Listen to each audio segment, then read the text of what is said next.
Hey, how do you get a witch pregnant? Hocus pocus, you fucker. Whiskey Tango Talks. I'm your host, Derek Bizzledor.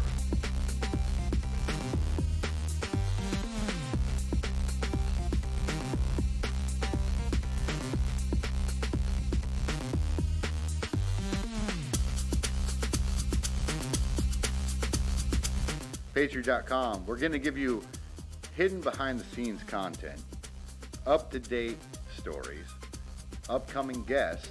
Also, we're trying to give back to charity. You're helping us with merchandise and you're helping give back. What could be better than that? Patreon.com. We are labeled as adult content. All right? That's Whiskey Tango Talks at Patreon.com.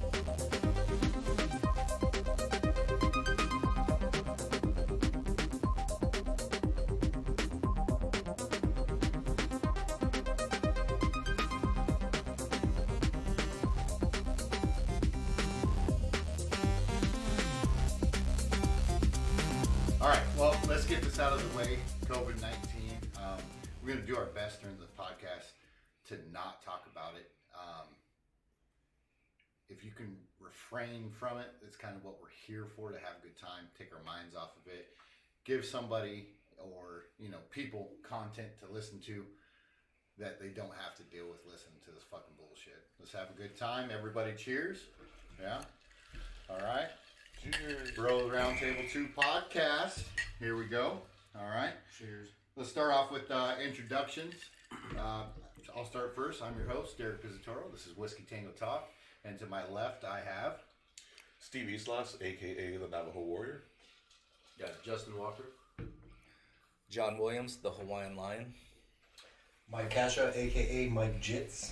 Mike Jits. All right. With that being said, Mike, what's kind of your background? Background in terms Closer to the mic, please. All right, Face. I Thanks. apologize.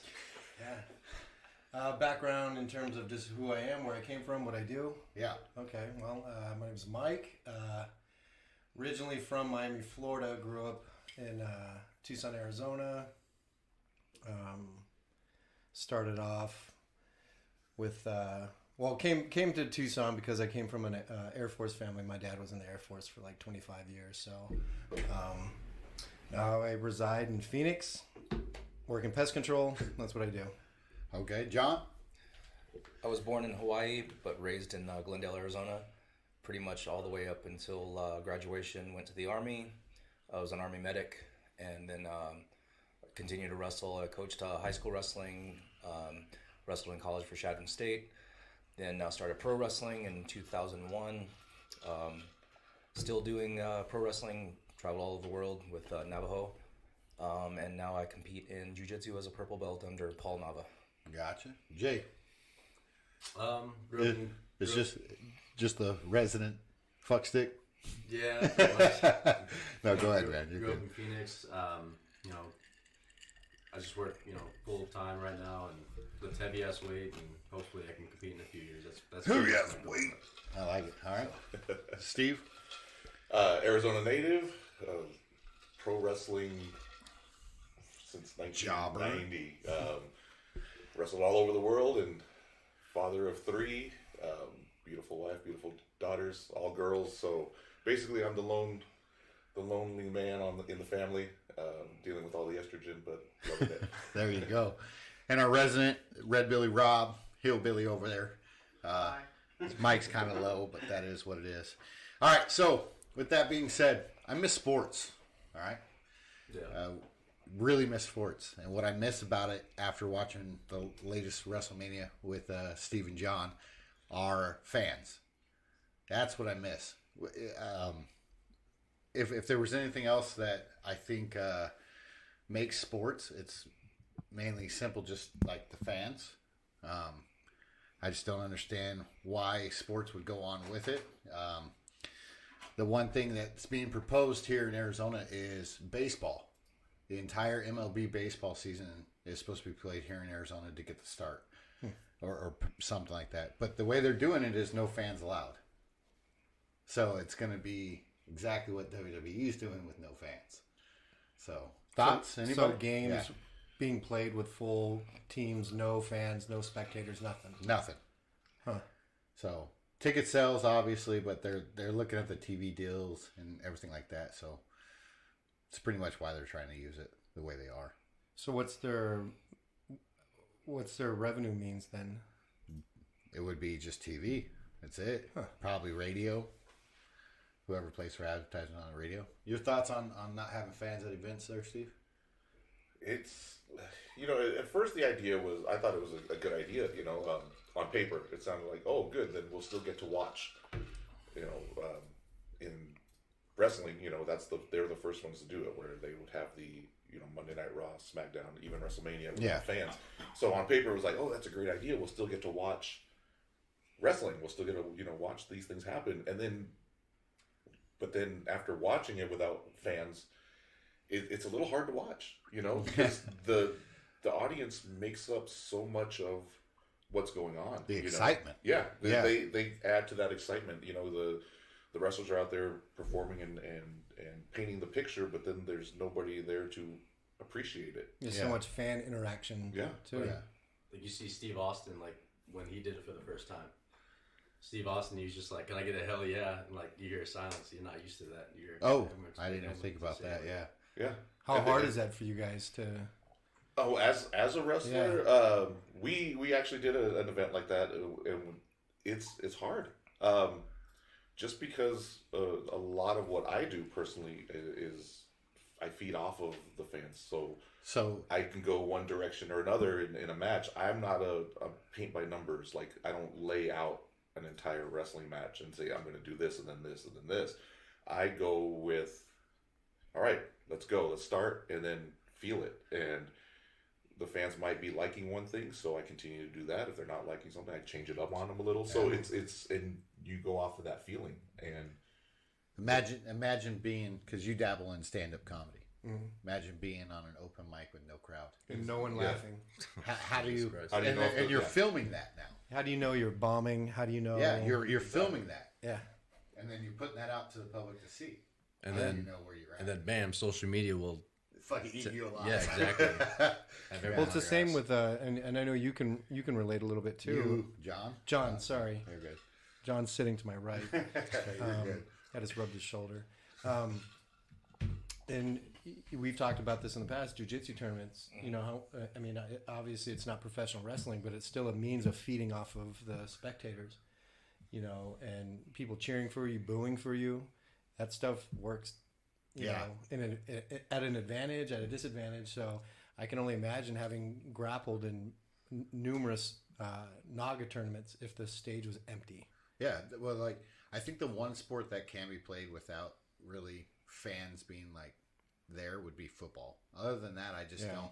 Baseball's boring as it is. Then you take the fan expectation out of it, right? And then so it's like, where's the oohs and the ahs? Right. It's watching 3.5 hours of a snooze fest until somebody hits something, I mean, as a competitor, you want to have that feedback, and you think as an athlete, that's what it is. Being able to compete would be, okay, but you definitely need that crowd interaction. And when you watch highlights, half of them are fans. I mean, you need the fans for everything. 100%. yeah, have you ever watched a baseball game where the attendance No. is really low? Oh, and you haven't watched one? No. And so there is no reaction, because it's a day game and people are working, or so the attendance is so low, and it seems like they're playing in front of no one, and it makes it even harder to watch. Yeah. I think it would be tougher for sports entertainment. In Oh, yeah, general. definitely, yeah. Oh, absolutely. Yeah. Yeah. Yeah, by far. All right, well. Well, like Navajo said, we actually did at the beginning of this whole pandemic BS. I mean, we did a show with no fans, but we did have the luxury of the other wrestlers being around the ring, so we had that to feed off of. After that, I don't think it would work. See, and I think sports in general, the entertainment industry with wrestling, like the ticket sales are like the number one thing, right? But like after seeing WrestleMania the way it was, like I feel like they need to start cutting prices to ticket sales and doing bigger events. Same with football. Like, could you imagine if NFL stadiums were 100,000 plus, but you cut the ticket prices in half, you know, you pack in more, but just the fan like atmosphere of it. Like now that I realize we are the show, fans are the show. Yeah. Without the fans, there's nothing. Well, look at Europe in soccer. Yeah. So I don't know it's much not- about yeah. you guys clearly know more than I do about this. Is it so? I brought up revenue earlier, like just how these guys are going to get paid, going to make their money. Is it going to be something they're streaming the sports or? Well, TV deals are fucking gigantic. Like for instance, the Big 12, right? Okay. They have UT, the Longhorn Network. That TV deal alone, just for Longhorn Network, is over $130 million a year. And then if Texas decides that they want to go on ESPN, they start to see that cut. You see what I'm saying? Yeah. So, yeah. There's no more schools. There's brands. Yeah, and that's pretty much what it is. And just Alabama. imagine how boring, and this is just my opinion based on what you guys are telling me, how boring the events are going to be, the games themselves are going to be, because it's almost like the athletes might not be as in it. Right. Are the games going to be as entertaining? Are they going to be, you know? Yeah. All right. Well, we'll move on from this, but I just wanted to kind of get a little bit of feedback about sports with this whole bullshit going on. But so Steve sent me something fantastic the other day, so he doesn't get to use this for an answer when I ask the question. But I love the what is the best and worst thing have you seen on social media topic. And social media is such a large part of our life. That's one of the reasons why I like bringing it up and talking about it. You know, so we'll go around the table. We'll start with John. What is the best thing on social media that you've seen, and what's the worst thing you've seen in the last week? Well, I think being in, like, say, the gym industry and wrestling and everything, I like watching botches Okay. and gym fail videos, that kind of thing. Right. But then there's a small part of me that, like, this could be me one day. This could be me one set or one rep.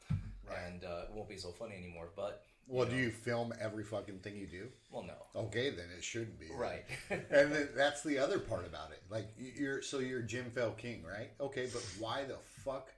Like if Were you if filming in the first place? Yeah, if you're the guy that's filming and you fuck up, why are you going to put yourself out there on the internet? Like, Hey, everybody wants to be famous. Clickbait. If that yeah, helps you. true. Even if it hurts, even if Yeah. they broke their leg or knocked themselves out, Right. I would do it, Derek. Right. Everything? Everything? Maybe not everything. So I think that qualifies as the best and worst things I could watch at the same time. Oh, I wouldn't say worst at all. Unless it's like the videos where they lock their legs and their knees bend backwards. And shit. Well, I was just safety out of talking it. about that Yeah. a couple weeks. Who was I talking? It doesn't matter because that person's not here. Yeah, right. Yeah, Your mom's not here. Does she matter? I won't speak on that. He's like, Almost went down a dark Yeah. conversation. I he's forgot. like, well, she's dead. Well, I yeah, forgot 'cause I to. fucked her to I death. forgot to call her on my. Oh, how's she doing? Speaking of the best things I've watched, We were talking about that a couple with a coworker of mine about what bothers us about gym fail videos. Yeah. And it's people on leg press machines when Oh, they lock their Andrew. knees. Ugh, so bad. And I won't correct anyone in the gym. I'm in no position to do that. But if I see people doing that, I won't say anything. I just can't watch it. Right.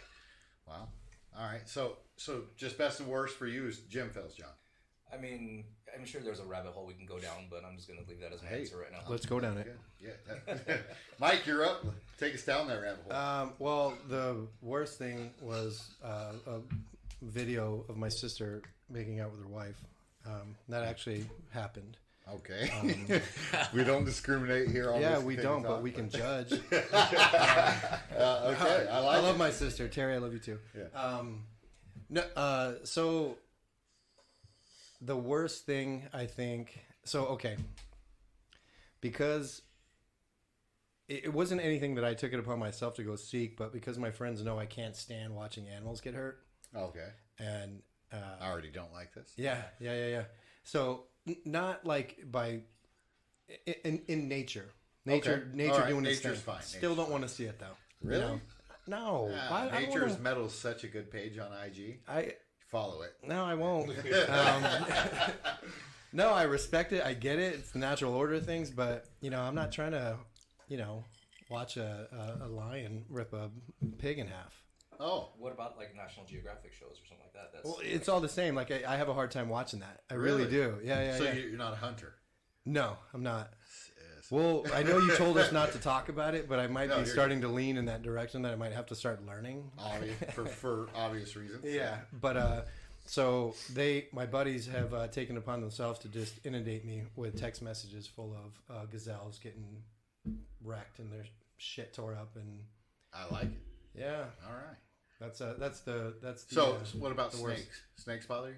Like snakes getting hurt? No. Alligators? Well, alligators getting hurt or hurting other things.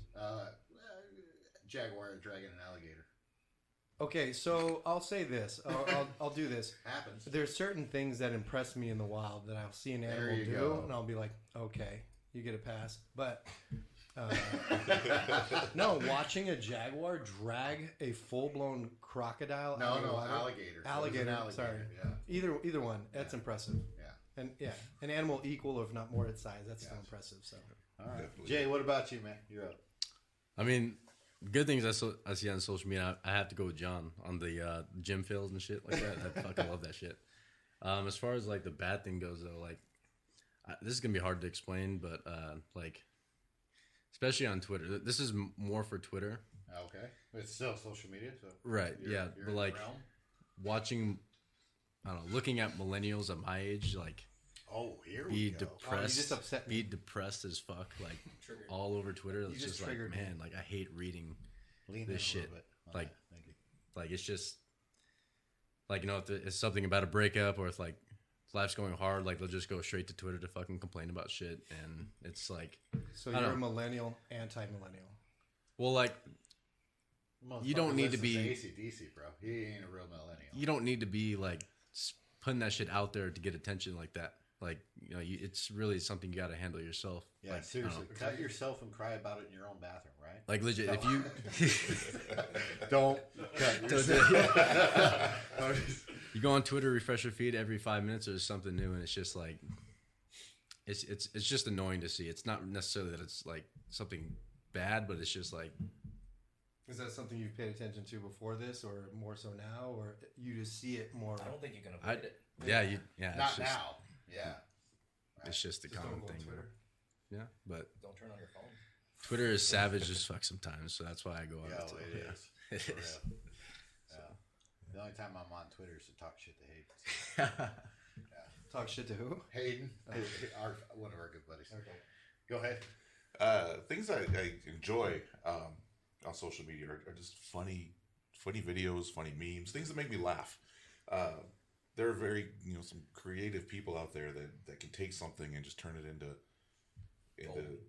gold. It just makes you it brightens your day. It just makes me laugh. Sometimes I get laughing so hard that it makes my kids laugh at me because I'm laughing so hard, and that kind of thing where we just kind of go back and forth. And then as far as on the other end of it, things that I can't stand, is complaining. People, like Jay said about, I had a breakup, and they complain about it, or people putting every detail of their life out there, and for what? Or the vague postings of, like, attention seek posts. yeah, I'm fuck my life, and then they leave it at that, and then 50 comments later of what's wrong. They never answer. So it's like just throwing that out there so that everyone can pay attention to me for a minute. That kind of thing. That's Where's the your stuff. life like it though? The mouth or the ass? Right? And they never answer, so you never know. You never. Fuck my life. Well, so what that part? kind of thing. So in general, Yeah. complaining in general, and just about anything, everyone has bad days. Yeah. Everyone has bad times. Everyone goes through things that aren't ideal, but how people deal with it, that's what I'm a fan of, is like if people can deal with things in their own ways to get through them, and not try to drag other people into their Right. messes, Yeah. then good on them. My theory is that people who basically carpet bomb social media with What a good fucking term. with with the shit you're talking about, they don't want solutions to their problems. They just want the attention. people like you who probably sit back on the sideline a little bit, try to troubleshoot it. Right. They're the ones that are going to figure shit out. The ones that are constantly putting that stuff out there, they don't want solutions. Yeah. They just want you to hear about it Yeah. and feel sorry for them. Yeah. But on the flip side, if I can get build on what Noah was talking about, I'll look, and if I'm feeling kind of lazy that day or down or whatever, I'll see somebody do something awesome on social media, and it'll make me want to get up and go work out or get up and do what I have to do. So on the flip side of that, I think there is equally as much good as there Agreed. is bad. I'd agree with that. Yeah. I agree. Yeah, absolutely. And I think that's important to see the flip side, you know, because then you won't have people like Jay pissed off talking shit about people on Twitter. Come to work out all pissed off. But yeah, I love, like John said, I love seeing like people, especially with, you know, fitness and stuff and transformation and shit like that, and people like hitting new PRs and stuff like that. That stuff is golden. That deserves praise because you're reaching an accomplishment. It's inspirational. Yeah, exactly. Yeah.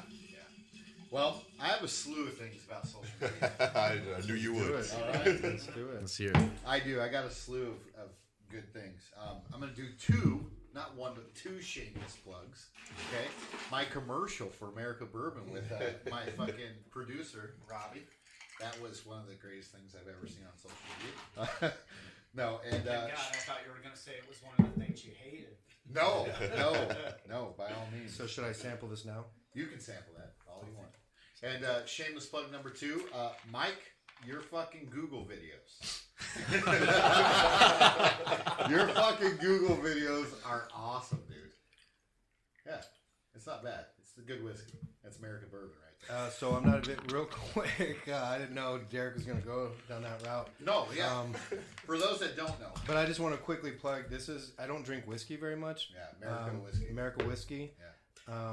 It didn't sting. It went down actually quite smooth. It was nice and cold, but this is actually pretty good. Yeah, it's not bad. It's good whiskey. Good stuff. Okay, Yeah, so well, shameless plug of me. Yeah, so Mike does a little bit of stand-up comedy like we talked about earlier, but he's got a 4-series part on his Instagram. It's Mike Jits, by the way. Go follow him. Where he talks to Google, and she hits on him, and it's fucking hilarious, dude. And Appreciate that. number 4 was great. You finally unplugged her. This bitch wouldn't shut up. Yeah. And I don't know so, what else to say. yeah, I fucking love him. And shout out to Tim Loves Men. So that's for you, buddy. I That's for appreciate you. that. I appreciate that. I've been social distancing since 16, 42 years old now. Before it was cool, and now. Do you want me to add some context to it real quick? No. Go to Okay. his page. Watch the videos. Perfect. I like You'll that. understand it. Yeah. Mike Yeah. Jits, I'm helping you out. Instagram. Is that with an S or a Z? Z. Episodes called Living with Google. Yeah. Hold on. What does Google call you?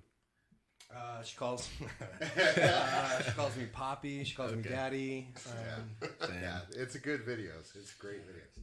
All right. I appreciate that. The third best thing I saw on social media all week, and we tried to steer clear from this topic, but I have to say it because he's my sheriff and he's been on this podcast.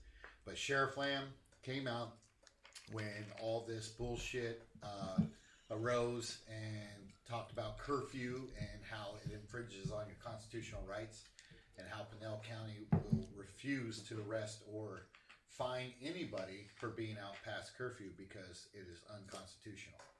And I think that's fucking amazing of him. I applaud him because there's people that are being arrested on beaches in California, you know? Yep. And Really? oh yeah, and it's fucking horse shit. It's against your constitutional rights. And if you're listening, and this shit's still going on by the time you hear this podcast, just know you're free to do what you want. And if they try to arrest you, it's okay when they find out that you have a lawyer, and you will. It's against your constitutional right. Any lawyer will take this fucking case, I guarantee it. But Sheriff Lamb, if you listen, we appreciate you. Amazing. I'm glad you came out and you want to educate people versus, reprimand them. So it was just great to hear. It was refreshing, less government. It just made so much sense for somebody like him to come out and say something like that. The worst thing I have seen on fucking social media, and with this whole situation going on, fans only pages have risen by 70-something fucking percent. Yeah. Right? And the worst thing I've seen on social media is the fact that the singer artist Lizzo apparently is coming out with her own fans page only. I sent her that. I sent him that, by the way. And if that happens, please do not send pictures. Please do not post pictures. Do not screenshot that shit. I do not want to see that well of a black woman on fucking any kind of platform. Any color of a whale of a woman. No, her specifically. Her, I think she's fucking disgusting. Okay. It is. One, agreed. God awful. Two, fans only page. Allow me to be the black sheep. I don't know. Oh, okay. So fans only page. Basically, it's cam girling, or where they have a page set up specifically for pay, and then they throw out nudes. Or You pay a paid subscription, which, depending on who you are, like $15 a month usually. Okay. I've explored. You've explored. Not that I've subscribed, but I've seen Jay just winked at me. some of when these he said pages. explored. Gave you the Yeah, winking and gun. videos and pictures. That's pretty much what it is. Yeah. And it's like girls, like somebody, a person who does that actually posted like how much money she made in a year. It was like Ridiculous. rid- Yeah, there's some girls in Florida that have made over 100,000 like in months. Like it's bananas. Yeah, but definitely do not want to see Lizzo naked. So No, I don't. I know who that is. I thought we were going for shameless plug number 3, and you were going to be like, hey, if you guys want to see a real fans only, Yeah. visit DeToro. And No. Visit Red Billy Rob. Trust me, his beard connects to other places. All right. Did this to make money? Why am I paying him? Yeah. Why am I? Pay people to I have to pay people to watch me. It's just a jar of mayonnaise. All right. got a luscious bee of hair going. Like why fucking mayonnaise, right? Yeah. So, all right. Well, this is great because I know this room is full of people who love music, right? Agreed. We love music, and we'll have Rob pull up a little graph here in a second. But I want to know my friends very well. I know my friends very well, so this is it's gonna be great. It's great. It's great. We believe you. Yeah. No, top 3 albums of all time. Ooh. Oh shit! Top 3 albums. Why'd you have to of go all time. so deep? And Rob, I want you to pull up top selling albums of all time. Just a 1 through 10 list, if you can find one, please. Okay. All right. And so All time. top 3 albums of all time. And the reason why I wanted this topic for Bros Roundtable 2 is we're all music junkies in this room. I know we are. Even Yes. Jay, are you? How old are you? 22. 22. 22. I think you're the who's older, you or Katie? Katie. Katie Cush. Oh, I'm pretty sure I am. You're older. Pretty So sure. you're the Not second exact. youngest person that we've had on this podcast, by the way. For those that don't know, Katie Cush was on the podcast. Jay used to talk to her in high school, if you know what I'm saying. Anyways, she's a porn star. I enjoyed that podcast, by the way. Yeah, it was a good podcast. It really was. Yeah. It really was. My first question was outstanding. And she didn't even play. She didn't No. take the bait. She goes, No. I don't know what the fuck Yeah, you're talking about. she's like, don't ask me those kind of questions. No, so best 3 albums, top albums of all time. I'm not talking singers. I'm not talking albums. Just All what right. that album did for you individually. No. Or what No, we think. Think. I don't Hoo- care what it Hootie did and for the you Blowfish. individually. If you fucking jack off, like if you jack off into Well, that fucking, would make it one of our possible top 3 then, for whatever Right. reason. Yeah, I know. Well, okay, so one of my guesses. Steve, go ahead. One of my You guesses start would off, be yeah. top selling. Is that what we're saying? No. What are the Oh, top, three rated or in your opinion? Oh, my opinion. Yeah, your opinion. Not like guessing. No, in your Oh. opinion. Just in your opinion. I want to know your opinion. Oh, jeez.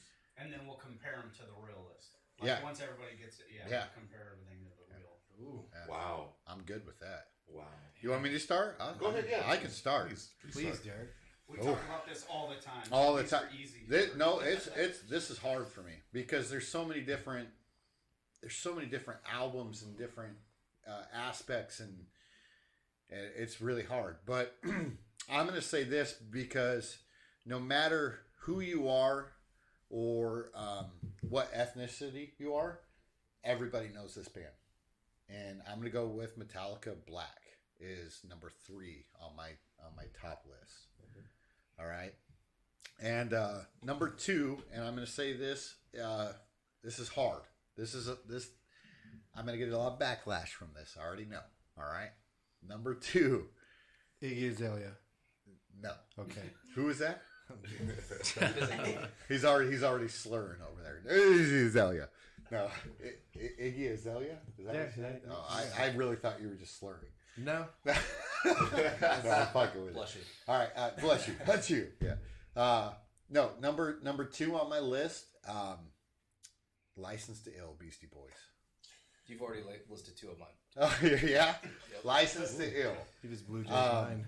What kind of backlash are you gonna get on that? I mean, that was like, A lot of people don't understand that. well, okay, in the time in my life, so you know, by the time in my life, my sophomore year, no, junior year in high school, that was Yeah. like a requirement Yeah. to have that album.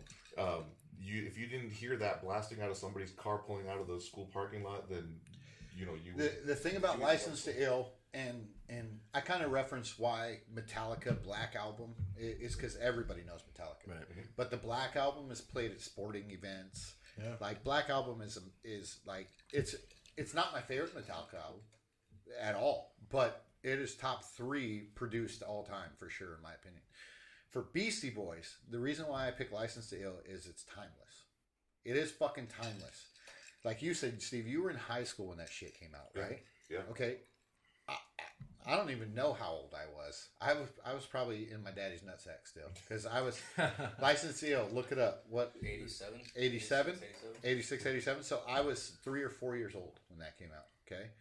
And when I was in high school, that was one of the greatest fucking albums ever. Yeah, so it Ever. stands the test of time. Yeah. Yeah. solid. It doesn't matter who you are or what age you are. You can throw License to Ill on, and it's fucking dope as shit. And I don't give a shit who you are. That's kind of the 86. That's So I kind was of 3. That's kind of the description of what a great album is.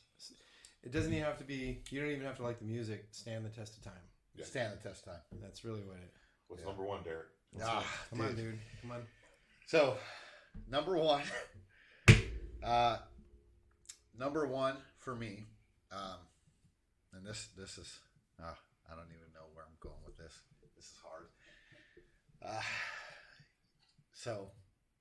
And actually, Robbie has it up. I don't know why he did that. So, yeah. And Steve hates me. I'm just going to say it. But Pink Floyd, The Wall. Pink Floyd, The Wall. Just because, again, it's one of those fucking albums that no matter who you are, you can throw it on and you might learn a little bit about music. Pink Floyd, not the greatest band of all time, but The Wall was a great album. It was a great album, in my opinion. But, yeah. And everyone gets silent. I know. I should have went with License to Ill as my number 1. Well, I think with that one, the one thing that makes that one so great is the video behind it, is the movie behind the music. Like when you play that whole thing, it takes it to a great level. When you're just trying to listen to the album itself, like that album goes so long. Yeah. And it's so like. Yeah. It's you have intricate. to really. One of my other kind of runner ups was It's Dark and Hell is Hot by DMX. That fucking album. That album goes fucking hard. Now you're talking. That album goes fucking hard. All right. All right. Can I go next? You're good. Please. Yeah. All right. I'm actually very interested to hear Yeah. yours. So my music taste kind of goes all over the place, but okay. I'll start with a runner up. Oh, Appetite for Destruction. There you go. How did I? I got John's top 3. John has it steady Sorry, for John. 20 minutes. So I'll Appetite start for with Destruction. my runner up. So number 4 for me All right. is White Snake album. Yeah. That's my runner up. Dr. Feelgood. That one was you know, that, I mean, beginning to end, I would listen to that constantly.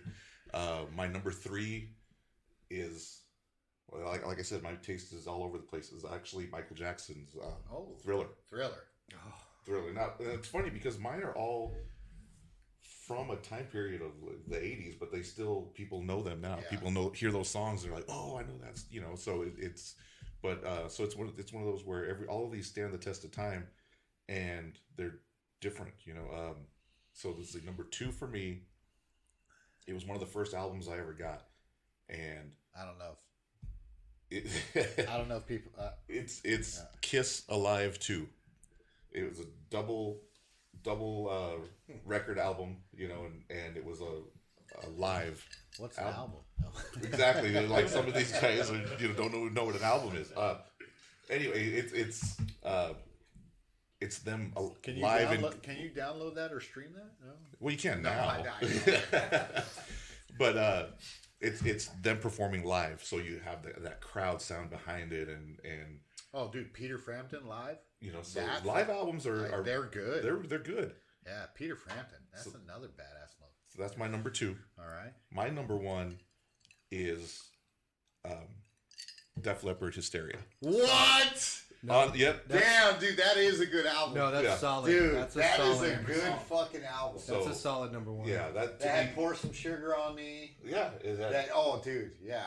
That fucking album was good. I remember when you said it, I had a flashback of the album cover. yeah. The I had a blue flashback with of the crying red- listening to it. And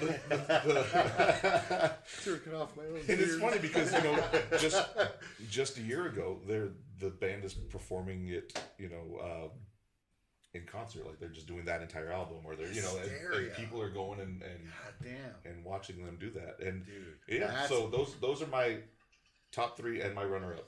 That's solid. A solid Dude, list. Hysteria. I would have never guessed. That's a good fucking You dug deep, and I appreciate you. Yeah. For real. Jay. All right, so just a disclaimer, like music to me is like hits me in so many different ways. All the music genres that are out there, pretty much. So honestly, it's hard for me to have a top 3 because there's so many albums out there that hit you in a different way. That depending on your mood, I guess, or depending on how you're feeling, like they can hit you like in a number 1 way. If that makes sense, but. Get right up on the mic. Number 1 for me would probably be like no debate, Back in Black by AC/DC. Oh. I'm a big You give me AC/DC chills. fan, and Okay, you give me chills. and like Yep, he's got it. I man, just felt this on. late 70s, early 80s, like that was the band you would listen to into the late 90s, like or late 80s. They kind of pioneered like that classic rock, and it was just like you listen to them now, like there's no way you can deny that. Even if you don't listen to that type of music, that like okay, this is kind of good, this is a banger. Right. You know, second, I would probably say, man. Get Rich or Die Trying. 50 Cent. I was actually going to say that. That's a toss-up. It's either Get Rich or Die Trying by 50 Cent. Because when you think of 50 Cent, if you're a fan of 50 Cent, that's the one album that you think of. That was his best album of all time. One of the best-selling rap albums of all time as well. Right. And also pronounced Leonard Skinner by Leonard Skinner. I think that was one of the best albums of all time as well. How old are you? Yeah. 22. Okay. No, that's good. Yeah, I like that. Led Zeppelin third, like legit, You're like it breaking ranges. molds, man. Yeah, Eagles, man, it's just. Yeah. Well, his parents are good people, so they know well. So. John? Well, a couple of them have already been said, and kind of what Jay said as well. Depending on where you are in your life, what you're doing, where you're at, will really shape what you're doing and what you listen to. Beastie Boys, Lessons of Ill, Welcome to the Jungle, and let's see. Welcome to the Jungle. Appetite for Destruction. Appetite for Destruction. Right, Yeah. yeah. I was like, wait, what? Where you can basically listen to the album from song 1 to the end without skipping anything. Right. But when I was in the Army, Metallica was our convoy convoy CD. We just throw it in. You can listen to it over and over and over on a 3-4 hour mile road march. Yeah. They did have them. I'm really fucking glad Justin didn't say anything about Nickelback. Let me just Love Nickelback, but I'm not gonna say they're. thank God. I hate you.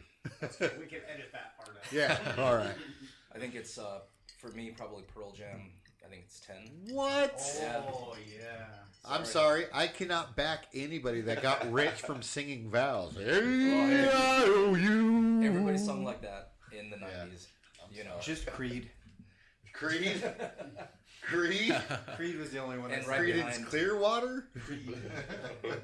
I think right behind is Alice in Chains. Alice in Chains. Yeah. Rooster is probably one of my top 3 songs. Yeah. That's not bad. Oh, dude. Fucking Audio Slave having a badass album. I forget the first one that came out with. Remember that? Audio Slave. Rage Against the Machine had like any album of theirs. I know License to Ill has been thrown around a little bit, but like my take on that, I that was the one I was thinking of that I totally forgot for some reason. That pioneered rap, and from people think NWA started shit. Yeah. Beastie Boys kind of pioneered NWA, all the rap genres that come out today. I mean, that's my opinion. But like Youngblood, Run DMC. Run DMC. DMC and Anthrax. No, but I mean, it was at will the same say this. time. I will Yes, say this. yes. I will say this though, Jake. They did pioneer a lot for rap because it made it acceptable for white people. Right. Like you had Run DMC do like Aerosmith, Walk Yeah. This Way, right? Whatever. Okay, but you had 3 white dudes that really could fucking throw down on Yep. the mic.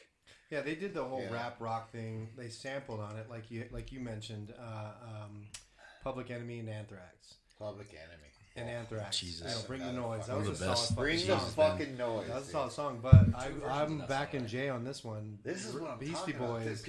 People listening probably don't know what the fuck we're talking about. Yeah, right but now. we do. Like, But that's Jay's good. not wrong. I think yeah, Jay's no. right. I think that Beastie Boys were the ones that kind of made rock rap Yeah, kind of. yeah. All right. Because Acceptable. Run DMC was I don't great, Yeah, we're a bunch of white dudes. but I think Beastie Boys had more marketing towards them than Run DMC. Like Yeah. Run DMC, I Dude, think they they're were on around par with forever. Beastie Boys, but Beastie Boys had more. Who was out there. around longer? Right, Beastie Boys, yeah. Yeah, by far. Were they the first ones that I can actually remember, but asking as well, were they the first ones to like sample other songs I to wouldn't make doubt you it. hook that? I wouldn't doubt it. So you listen Hey. to the song based on a hook they had or a Yeah. beat they had. You're gonna make License to Ill in like I think it was 88, and then 86. 86, and then in 98 they're gonna make Intergalactic. Yeah, Intergalactic. Like that was one of the like bangers, look at the, dude. Look at the Back years between that too. To me, the best, and I, say what you will. To me, the best Beastie Boys song is "Sabotage." Sabotage is great. Like yeah, it doesn't matter. Like, yeah she's but even if you shaking her play, head. but if you play girls at a party, Oh, everybody's everyone gonna fucking sing. knows that everybody shit. knows it. Everybody's Yeah. gonna sing. Paul No Revere. Sleep Till Paul Brooklyn. That Revere's too. my favorite. Yeah, And everybody knows the words, and as soon as you hear it, that memory kicks That in. beat, Yeah. Paul, that Yeah. whoop, whoop, whoop, Yeah. whoop. That's Yeah. just a All right, Mike, you're up. My turn. So I'm gonna kind of.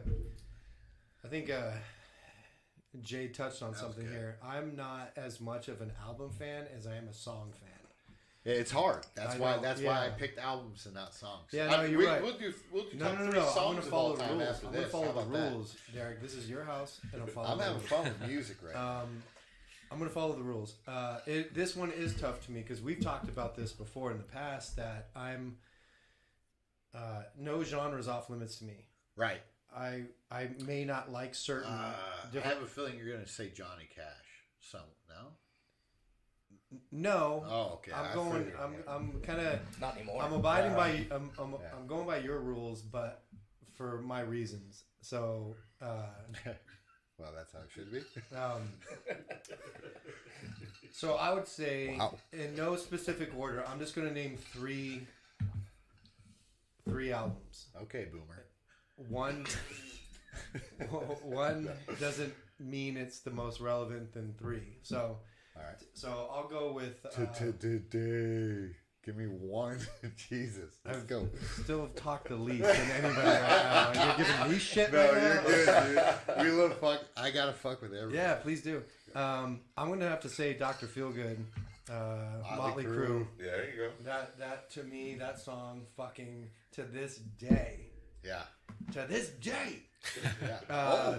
Reference Yeah. for the youngins. Yeah, that was I was a big Motley Crue fan growing up. I'm leaving a lot out. I'm not going to do any honorable mentions. Korn, Freak on a Leash. Ooh, man. Damn. For That some- was a good album. That was, to me, their best album. I think Adidas was their best album, but Freak on a Leash was fucking I don't good. know. Follow the Leader? That was another good Korn. I remember when that album released. Like that was the I was a shit. huge Korn Static X. fan. That's another fucking badass album. No, Push see? Sorry, go ahead. No, I can't speak honorable mentions because Static X is on there. Yeah, dude. Dude, Mudvayne? Mudvayne. LD50? Oh, That fucking album. I just is- gotta have a bone. No, if you haven't heard LD50 from Okay. Mudvayne, Oh, yeah. no, for real, yeah. So I'm gonna go way back. Okay. I believe you mentioned it. Michael Jackson's Thriller. That brings me back to my childhood. I like it. Right. I grew up listening to Prince. Grew up listening to Michael Jackson. You know, my parents were big fan of Journey, all that stuff. Light bulb. But I'm leaving a ton of albums out. But, It's hard. Yeah, it's hard. Top Michael 3 Jackson is hard. Thriller would have to be number 1. Top 10 there you would be go. hard. Yeah, top 10 would be easy in my opinion. Top 3 is hard. Well, top 10 you can add Yeah. Static X. You Yeah. can add, you know, all these Yeah. other. Steve doesn't know Static X. No, I'm joking. Come on. Yeah, he does. No. So here, I will. That was my thing. I'm going to put something on the table for everybody because I know Rob knows, but I guarantee the 4 of you guys don't. There is an album that I should have mentioned that I didn't, and like it's a little much for Steve's taste in the type of music it is, but I guarantee he'll love it for what it is. There was a band that had one album only, right? And the lead singer fucking died in an 11-car pileup here in Arizona. But the band Snot and the self-titled album Snot was one of the greatest albums of all fucking time. And a who's who in the music industry, in rock, metal, you know, the alternative gig, kind of that. They were afraid to go on stage after that band. And that album was fucking phenomenal. And nobody knows about it. And it sucks. It sucks because that band deserves so much more recognition than they ever got. And they didn't get shit. Well, they Yeah. would have came up right with Yeah. System of a Down and Static Yeah. X, Yes. Godsmack, and all those Yeah, guys. Seven Dust, yeah, Head PE, Yeah, yeah, all those guys. yeah, and so just do yourselves a favor if you're a rock fan, go out, look up on YouTube if you want the band Snot and listen to the whole Snot album. It's fucking phenomenal. So sorry, get off my high horse, but I forgot about that. No, that was a good, solid list.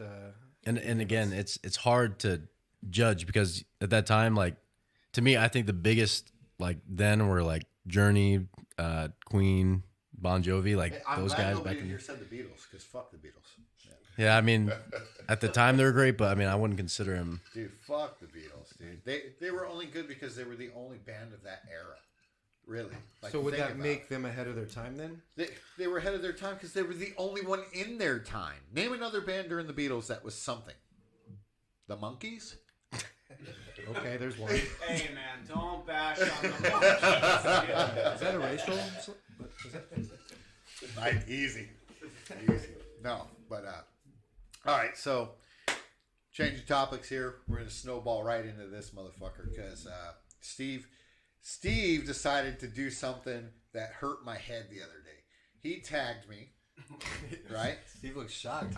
He tagged me in your favorite wrestler post, right? And it was your favorite wrestler, your favorite tag team, favorite match.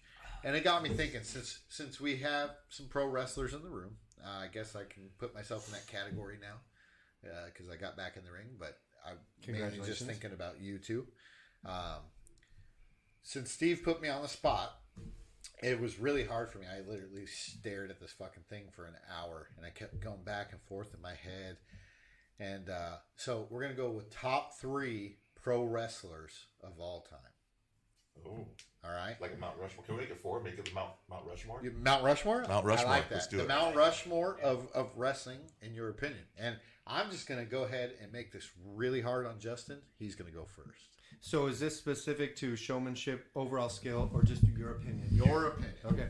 Yeah, because trust me, there's and they'll contest to this before Jay starts. Like for me, it's really hard, and I'm not going to give one of my wrestlers up yet, but one of my favorites growing up was the Ultimate Warrior, right? Mm-hmm. Okay, and there's a lot of people out there right now that are listening that might go, "Oh, he is one of my favorites." Well, that's cool, but like once you learn the industry, like us four know right here, right? There's people who are good workers, and there's people who have just good gimmicks. And the Warrior had a great gimmick, and he had a great body to go with it, and that's what he was so special. But was he like one of the greatest workers of all time? Well, he made it to WWF. I haven't, so I can't really say yes or no. So but I know that he wasn't one of the best in the ring. So when you say, just because I may fall into the category of some of the people listening to you right now, when you say worker, a wrestler. Okay. Yeah. So it's one of those things where they understand what I'm saying, but the listeners might not. So I'll just give my Mount Rushmore of wrestlers based on my opinion. So I just want to hear opinions. Jay. Well, this is easy. Obviously I'm not a wrestler. I'm going to go off of, because there's a lot of wrestlers that are huge, that like their names are like Randy Orton. You have Randy Orton, Ric Flair. Like my number one of all time is Stone Cold Steve Austin. Like it, just a hard ass motherfucker. Just beer, loud, like gets the crowd going. Like with a like he'll say like barbells, and I was like what? Or whiskey, what? Like just it just hypes me up just watching any of his videos that pop up. But Stone Cold, The Rock he has to be up there. I think. I'm gonna say John Cena because I'm a John Cena fan. John Cena. And Stone Cold, The Rock, John Cena. All right. Yeah. Who's your and fourth? Then fourth one's hard because those three are just the top. But I'm just gonna say probably Ric Flair. I'll probably be wrong on that one, but no, it's your opinion. There's no no wrong answers. answers. Yeah. I mean, Is it really? Well, for you, Mike, we'll wait until you're done. for you, Mike, and then we'll dissect yours, pal. Yeah. I mean, in terms of, like now, if it was your porn collection, your top tour, like 4 porn collection, then trannies, shit like that, we're gonna dissect. Yeah. No. John, I want to hear you, man. All right. Well, I'm more old school, but there's probably the most modern guy that would be in that category would be Kurt Angle. He was never really afraid to make himself look like an idiot, or he, as far as technical, he was amazing. He's the greatest wrestler possibly of all time. Possibly. Yeah. My top 3 though, Mr. Perfect, Ricky No, Steamboat. we're going 4. Well, I gave you my 4. Angle, okay. Yeah. Angle, Perfect, Ricky Steamboat, and then the Great Muta. Yeah, Great Muta. That's a hard one. Ricky and Steve.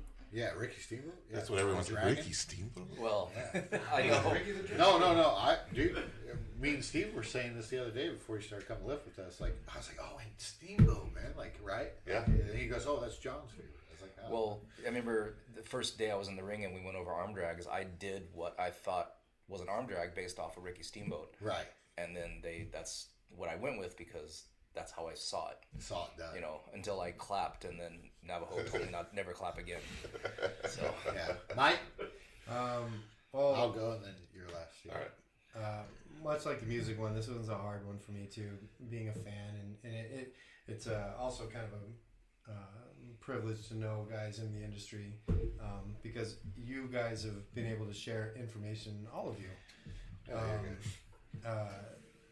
I love picking I ask you questions all the time, Steve, just because I've been such a fan of pro wrestling growing up. To know people in the industry, it's just it's really cool. So I appreciate you guys. So I'm in no specific order. I'm gonna go Jake the Snake. Wow, that's a good one. I'm gonna go Jake the Snake just because it brings me back to when I was a kid. Watching Jake the Snake. He wasn't the greatest worker, but I thought his gimmick was sound. His psychology. Yeah, the psychology. I'm going to agree with Jay. I'm going to go for overall wrestling and showmanship. The Rock has to be on that list. Yeah. And the reason why I say The Rock is on that list mainly because of the wrestling interactions between him and Mankind.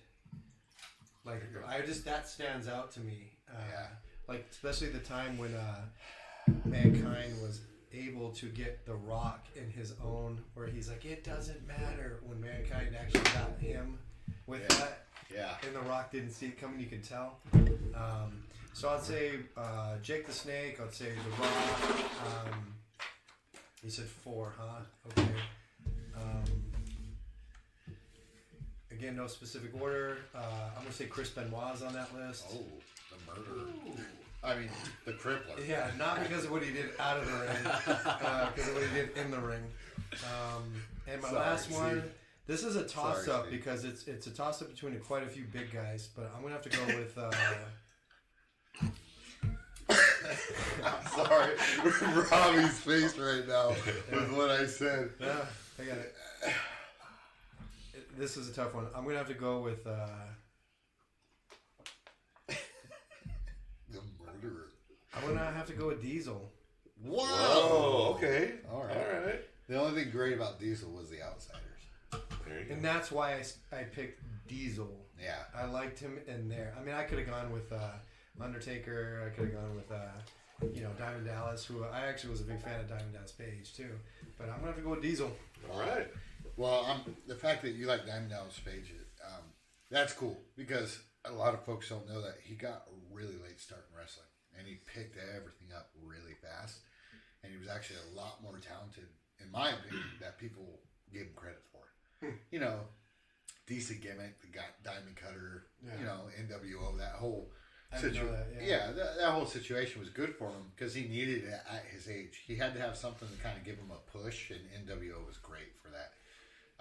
But yeah, I think he was underrated as a wrestler, to be honest. Yeah. My top 4, and shit, Steve, if you we can make it happen. But Billy Gunn. Billy Gunn's number 4 on my list. I think Billy Gunn was a great wrestler that didn't get the push he deserved because of the badass Billy Gunn kind of like, look at my shorts, my butt, like that. It was just kind of a weird gimmick, but him as a worker, man, I think he was far underestimated. My number 3 is Owen Hart. I think Owen was better than Bret. I think he was funnier than Bret. I think he was a better person. I don't know him, never met him, but I just think he was somebody that could have stand the test of time had he not passed away. I think Owen Hart deserved more applaud than what he had. So, yeah. Number 2, Stone Cold Steve Austin. Yeah, by far. Don't disagree. He had a really hard run coming up with different gimmicks and characters, and I don't know if he picked Stone Cold Steve Austin. He did. Yeah. In the documentary, he said like he knew he was like out of everyone, like he was like the kind of the underdog in like wrestling, so he had to make up a persona Something that would else, fit Well, that makes what everyone would perfect like. sense. And it's we had 3. Steve turned it to 4. So it's hard for me to say like Taker's not in that, or Steve would like to tell me it's Undertaker because I don't know. No, Taker would be in that, but my number 1 is Kurt Angle. Again, because Kurt Angle came in at a late age. He came in off the Olympics with a broken freaking neck. All right. No, just like you said, John, he wasn't afraid to change who he was as a character, and he was still able to hold his Olympic wrestler character while doing everything goofy, technical, sound. He wasn't afraid to get dirty with the boys. The King of the Ring match with him and Shane McMahon was one of my favorite matches of all time. And if you ask a lot of workers, they would say like one of the greatest matches of all time. That to me was like a showcase of Kurt Angle that kind of made him.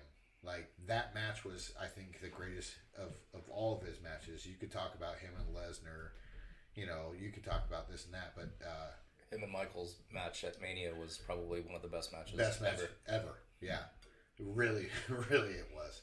But I just think Angle is one of those people, like kind of like Kurt Hennig, that is timeless. He's timeless too. Angle, you could have put in the early 70s. You could put it in the early 80s. You could have put it in the early 90s, the early 2000s. Like, you know, he's somebody that was legitimately, like, he could have been an old school grappler worker who only chain wrestled, right? And then maybe would hit you with the flashy move for the finisher. He could have done that. Yeah. You know, and then he could have done hardcore. He could have been ECW. You know, he could have been that 80s wrestler kids looked up to when Hulkamania was alive, because you had the Stars and Stripes of Kurt Angle. Like, he could have done it all in any era. I think he's one of the most timeless wrestlers there ever was, and just technically sound. Good worker. Yeah. Steve? So my Mount Rushmore is more based on contributions or things that they things that they did for the industry that helped the industry. So I would say Ric Flair would be on there, because Rappers are still writing music. yeah, exactly. They still talk about Ric Flair, and he's one of those guys stands the test of time. I would say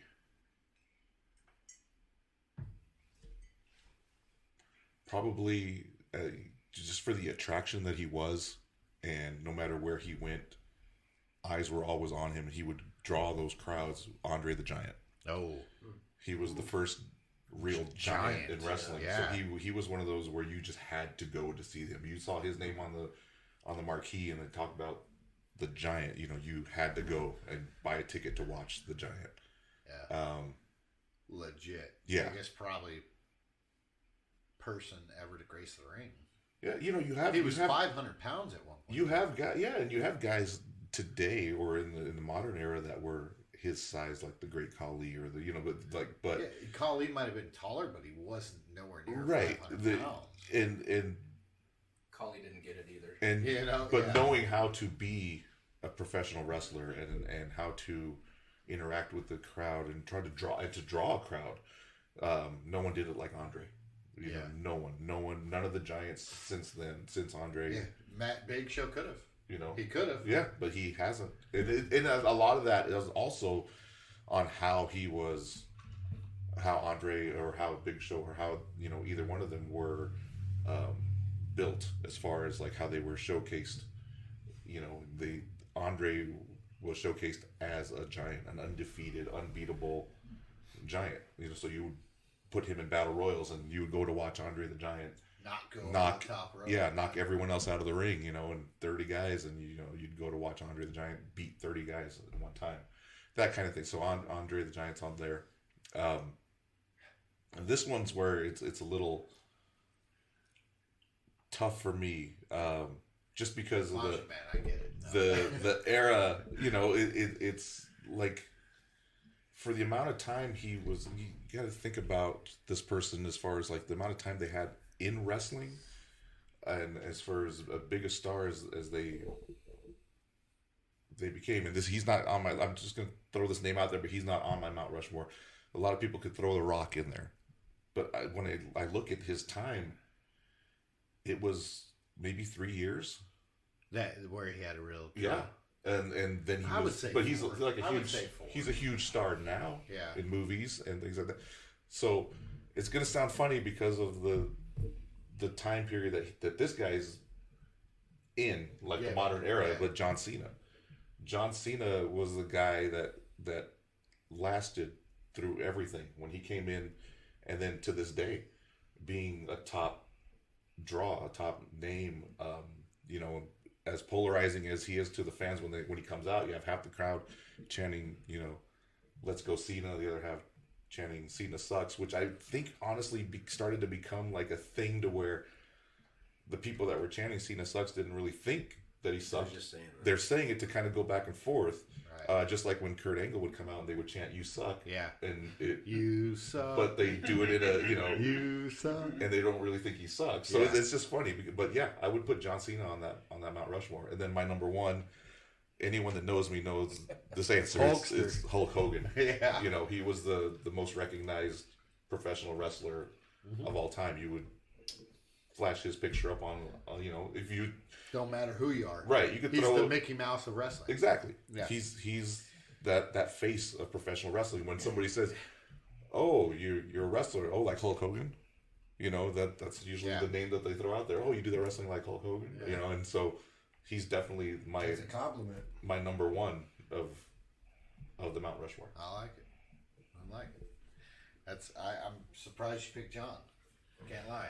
Yeah, I kind of am myself. But I had to think. No, I honestly. But a glass of whiskey has him feeling a little. Yeah, but crispy. you said you were going based off of contribution. Yeah. And you weren't right. I'm sorry, you weren't wrong. Like, and I didn't think about that. You're talking about a guy who was in the industry very little time and got so much traction so quick. Yeah. And in a modern time where you don't really have wrestling's more of like say the WWE is more of a brand now than it was in the 80s where you had stars that stood out. Now in modern times it's more about the brand as a whole, but yet John still stood out as the face of the company. Hey.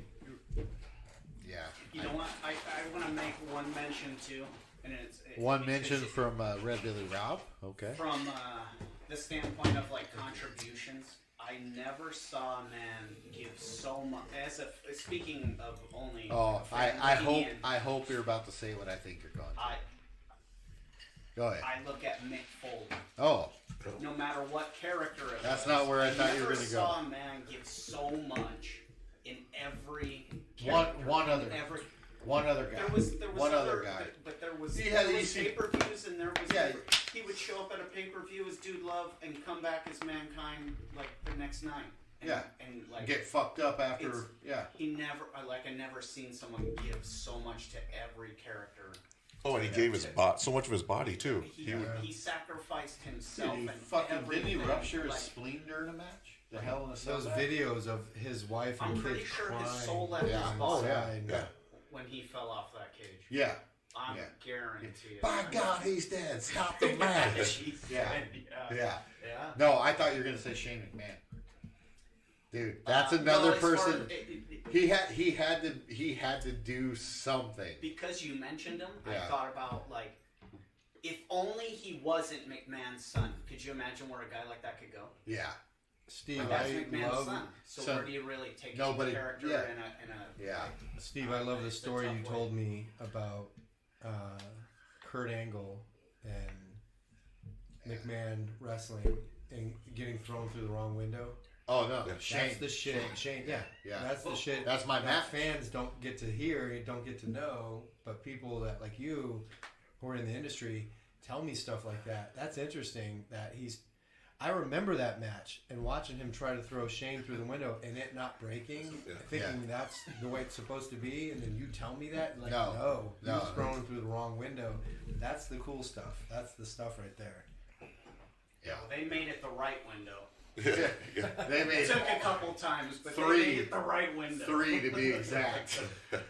And they looked at each other and they're like, "What the fuck?" They were laughing. What did he say? Put me through this fucking window Yeah, already? yes, yeah. One of the greatest matches of all time, dude. And to go back, if you look at the screen there, Oh, thank you, mentioned the music. So we got the actual tops. what are your top selling albums of all time? Eagles, #1, greatest hits. Michael Jackson, Thriller. Eagles, Hotel California. Billy Joel, greatest hits. That's kind of a surprise. Dude, Elton John's greatest hits is another fucking dude. See, but you can't do a greatest hits album because that's just fucking cheating, you know? Right, you're taking Yeah, it songs is. from different albums and putting Yeah. them into it. Led Zeppelin, Pink Floyd, The Wall, AC/DC, Back in Black, and then Garth Brooks, Double, live, another live album. There you go. Yeah, I'm telling you, live album. I agree with the Billy Joel greatest hits. Yeah, I do. that's greatest hits, of course. I'll take it. Dude, Motley Crue's greatest hits. I'll take You it. know what I mean? Like, it's fucking Are you guys familiar with rodeo? The song rodeo. yeah. So if you Garth replace, Brooks, right? If you yes, Yeah. if you replace wrestling with rodeo, Uh-huh. that's exactly it. yeah. I like it. Now I One of my That's play where the it, other and I camera wanted was set the up. next We one. had to take it down because it was glitching. Yeah. Oh, yeah. Don't do that. All right. You hard way. Huh? Oh, no, you're good. No, it's bolted underneath, bud. There's no that's pulling that motherfucker off. Yeah. All right. So this is just an oddball screwball topic that we're gonna throw out there. I want best trip ever taken, and then what's the trip you want to take? Solid, right? You're good at this, Derek. No, this is Bros Roundtable. This is easy. Get me on a real podcast. It's even funner. Yeah, Steve and I. Had a Oh, good we're not time. real. Yes. Oh, you're not real. No. No, you're not real. No. I had to come. You guys are fucking real. Okay, I'm sorry. No.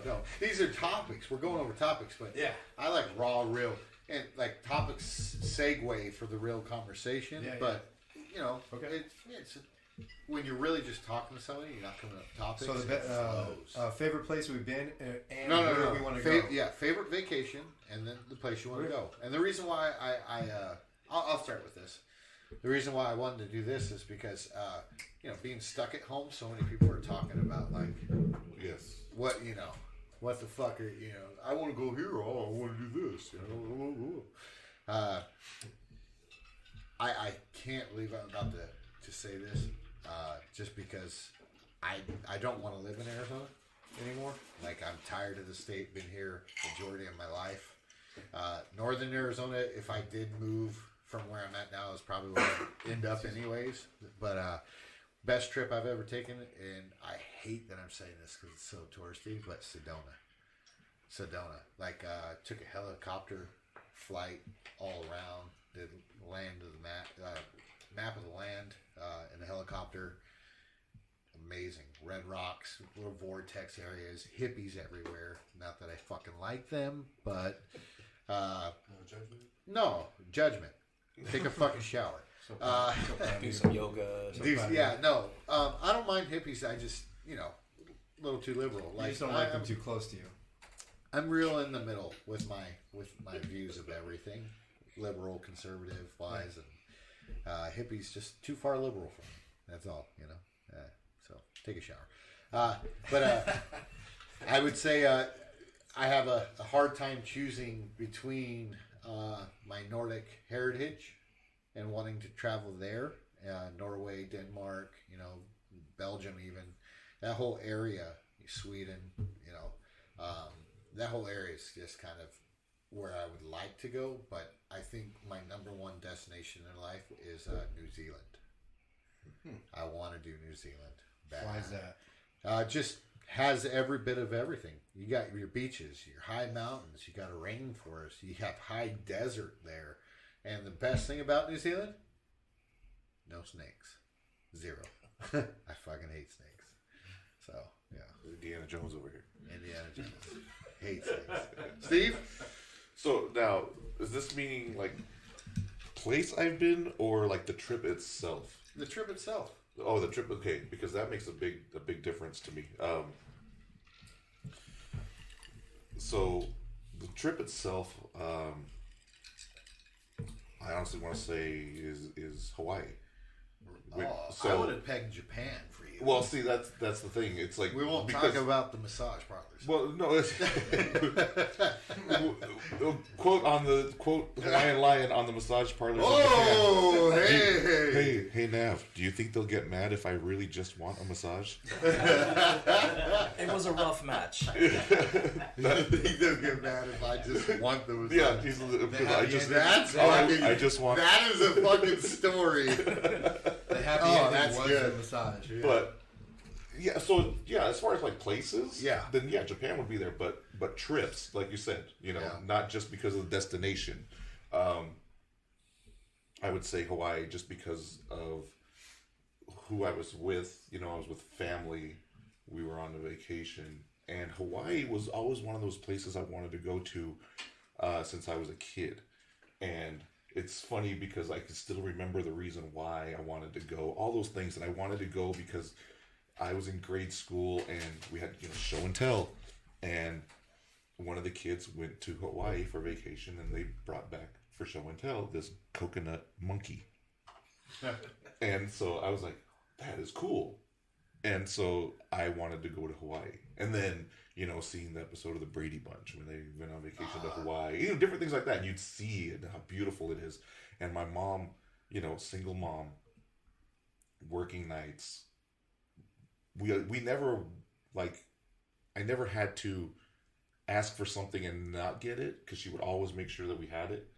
But that was the one thing, like, oh, you know, I really want to go to Hawaii, and she's like, you know, we can't afford that. And you know, and you know, kid logic, plane tickets $100.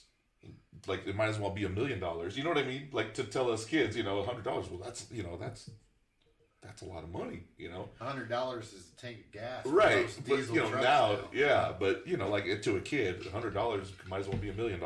So Hawaii, that was the trip that was, for me, best trip. Place I'd love to go that I haven't been to yet is Australia. Oh, I've always wanted to go to Australia. no. You know, sometimes opportunities come up and then they go away.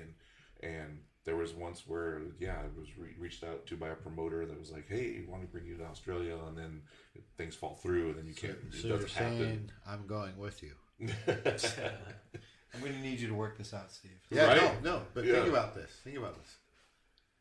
Promotion to Australia on the way back, New Zealand. There you go. So like, But see yes, what I'm that saying? Australia is He's the doing one, the this for you, place, Steve. Yeah. the place I would like to go that I have never been to, and that's hard because I've, you know, not trying to like brag or anything, but I've traveled the world because of wrestling. So I've been to, you know, all of the countries in ever Europe. been to Wuhan?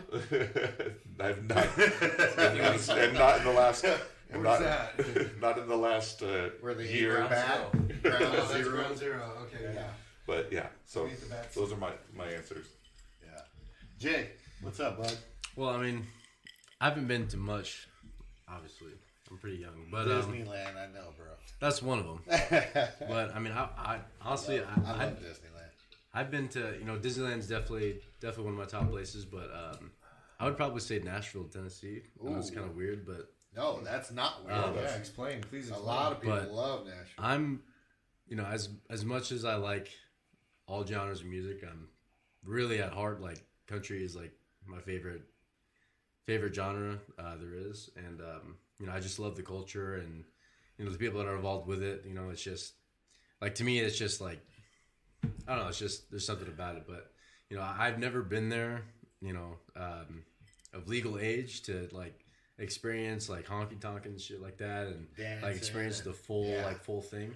But when I was there at like 16 and my at a younger age, like it, like being there, I don't think I would ever live there. I think Arizona's like a great place to live, but like to be there, like, you know, if I could visit there, like if I could realistically do it like once a month, I'd definitely do it, because like Oh, nice. just going Pussy. downtown Nashville, like Because of it's pussy. yeah. I mean, that's yeah, like, there's Jay some Beyond's bras there country for sure. pussy. Yeah. But like the environment, the culture, like the food, like everything just is exactly how like I like it, like a good time is, and I'm all about a good time, and like that's, You know, that Yellow culture's Wolf's got fantastic. his store out there. Really. In the Dukes of Hazzard Museum. Oh, yeah. Steve, And Steve's also- dropping knowledge over here. Yeah, He's like, Dukes of Hazzard, you racist. People. Yeah, yeah. I mean, that's pretty much. Just I like it. John, what do you got? Well, it's sort of with my background, I never really traveled much. Never really did a lot with my You didn't in the army? family. Well, in the army, yeah. Yeah. But again, that was kind of for work or whatever. Right. But, Trust me, Germany was one of the best places I've Oh, ever yeah. been. Yeah. I was in a wheelchair when I Berlin was was- there. Berlin was Yeah. amazing, but sort of tying our last subject in, one of my trips to Japan, when I started working for All Japan, and I got to tag with Great Muta, and that was just that whole first tour, or the first tour of All Japan. My first time to Japan was with Navajo, and it was a quick up and back, but that entire tour, it was just like, you know, who I got to wrestle and who I got to tag with and things like that. The food, the city, everything about it. Like, I got a really good kind of like immersion into Japan, and I just love that place. But that first tour is gonna be like I actually tried to come up with some type of trip that I've taken, some kind of like actual vacation, but Right. I'd be lying if I didn't say my first trip or my trip to Japan for wrestling was in my favorite trip. And also worst, as you know, was Japan after my son was born. So my son was 2 weeks old when we went on a tour, and I remember coming back from the tour because every day I was trying to get pictures and everything of my son, and then we came back on the plane, and I remember Steve and Michelle were in the back and said, I think I remember hearing you say something like, "Look at him, he's so excited to get off this plane." Yeah. And I left. My son was 2 weeks old. I got back. My son was 8 weeks old. So I think it was like a 5 or 6 week tour. Yeah. And so best and worst, Japan, but not anywhere specific. And I guess I'm going to say Brazil just because of the rainforest and everything. And trannies. Well, yeah. We love trannies. If you get a little drunk, you can't really tell. But I'm like, whenever I see anything with the rainforest, I want to be there. Like, Right. So that's right. Rio is one of your favorite movies. Probably. 1 and 2. Definitely destination. Yeah. I like it. Mike, what do you got? My turn. Finish this topic up. Okay, so I'll wrap it up as fast as I can. So You're good, bud. I'm not one to seek out travel. I'm perfectly content with staying in America. I never desired to be to go to too many places. I'm a huge fan of living in Arizona. I love this living in Arizona. But the best vacation I ever been on was the Florida Keys. Oh. Is that where you got rid of your ex-wife from the chum boat? No, I went there with. Oh, I wasn't supposed to. So, out of the country, I haven't been to too many places. I've only been to Canada and I've only been to England. The Sea in Canada is one of my top 5. Yeah, I've only been to those 2 places, and the only reason why I was in England is because when I was born in Homestead Air Force Base, Miami, Florida. Before I was even a year, we Actually, moved. looking at you now, you kind of look English. Oh, well, we moved. We moved to Bentwaters Air Force Base in London, Yeah. and then moved back to Tucson, where my dad was stationed, Davis Mountain. But so we went to vacation in the Florida Keys, and I fucking loved it. Yeah. It was the most chill. Ever trained with Michael Bisping? No, never have. I'm like, look at this guy. Never have. What does that mean? You're so British looking to me now that I know you've been over to London. So it was the most laid back, relaxing 8 days of my life. We rented an RV, a small RV. We parked into this little RV park camp right off the ocean, and we fished. It was the most fucking chill 8-9 days of my life. Yeah. And I loved it. It was beautiful. Nostalgia. Yeah, it's Yeah. really what it was, man. It's Fuck really what yes. it was. So I'd have to say the Florida Keys was my best trip. Where I want to go, I didn't get too much into in the beginning introductions, and this explains why I pick either Thailand or Brazil. So I have a jiu-jitsu background. I have a Muay Thai background. Right? And I would love to go to either Thailand or Brazil and actually train with some of these guys. You Yeah. know, the creators of that sport. I would love to go to Thailand, I would love to spar with a 120-pound Could guy you imagine? and get the shit kicked out of me. Yeah.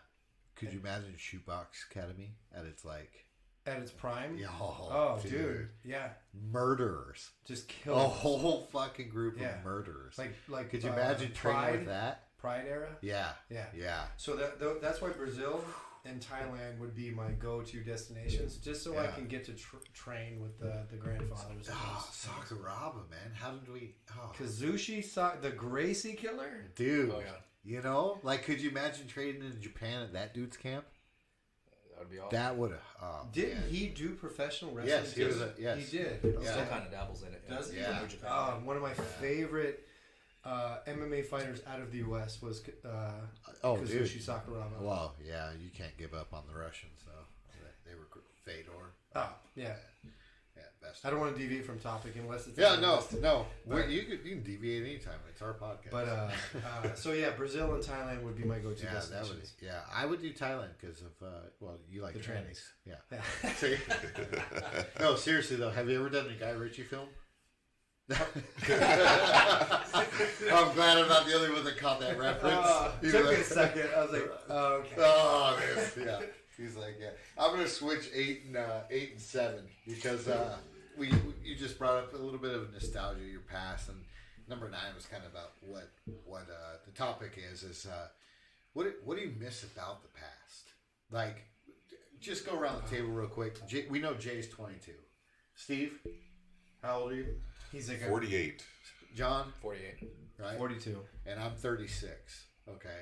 And Rob is 39 as of Hey, yes. I just turned 30. 38. Happy birthday. Happy Right. birthday. Yeah. And you're I how old? appreciate that. Yeah. Wow. Yeah. She but she's an old soul. She's an old soul, trust me. I think Jay is too. Come listen to all this stuff. Like I No, said, he absolutely is. No, He no. absolutely is. Jay's parents raised him right. Not that Robbie didn't raise his daughter right, but she's an old soul. So that's what it is. Trust me. She knows. She's smarter than all of us. Anyways, especially you, Jay. I'm practically retarded. No, so the next topic is what do you miss about the past? Okay, That was funny. and we're gonna set a limit. We're gonna set a limit because as I wrote that topic down, right, I had one in mind. Like, okay, it was this, but then like after I reread it a few times, there's so much about the past that I miss. And so we're gonna have to set a limit. Okay. I would say 3 things. 3 things about the past that we miss. All right. Are we not judging if we cry? No, Okay. I've cried on this podcast a few times, dude. All right, fair enough. All right. I was asking for Jay. I was Pussy. asking for Jay. Yeah. Robbie's calling me pussy. He cried too. He's crying right now. Yeah, right. So this is where we get to be like No, dude. bitter old men. Is that what you're telling me? You can Yes. be bitter. Hey, and no, by all means, fuck, Whatever you miss. dude. We are not. okay. Oh, speaking of, before we go any further, for you guys that don't like our content on YouTube, or you do like it, but you think we have foul mouths, fuck you. This is our show. Obviously, you like the content because you continue to watch. So, just like, subscribe, be kind, all right? Watch what we do. It's great. All right. Derek's podcast is solid. I've watched all of them. They're good shit. No, we had somebody seriously write great content, but what's with all the language? because that's how human beings speak to each other. You know? You So- expect to go to Whiskey Tango Talks and not hear this kind of shit? Yeah, Have you I- met it's- Derek? It doesn't make sense, but So okay, right there, Okay. right there. Okay, on start things it, that I Steve. miss, Start right it, there. start that it, kind of Steve. segues right into it. start it, Steve. I miss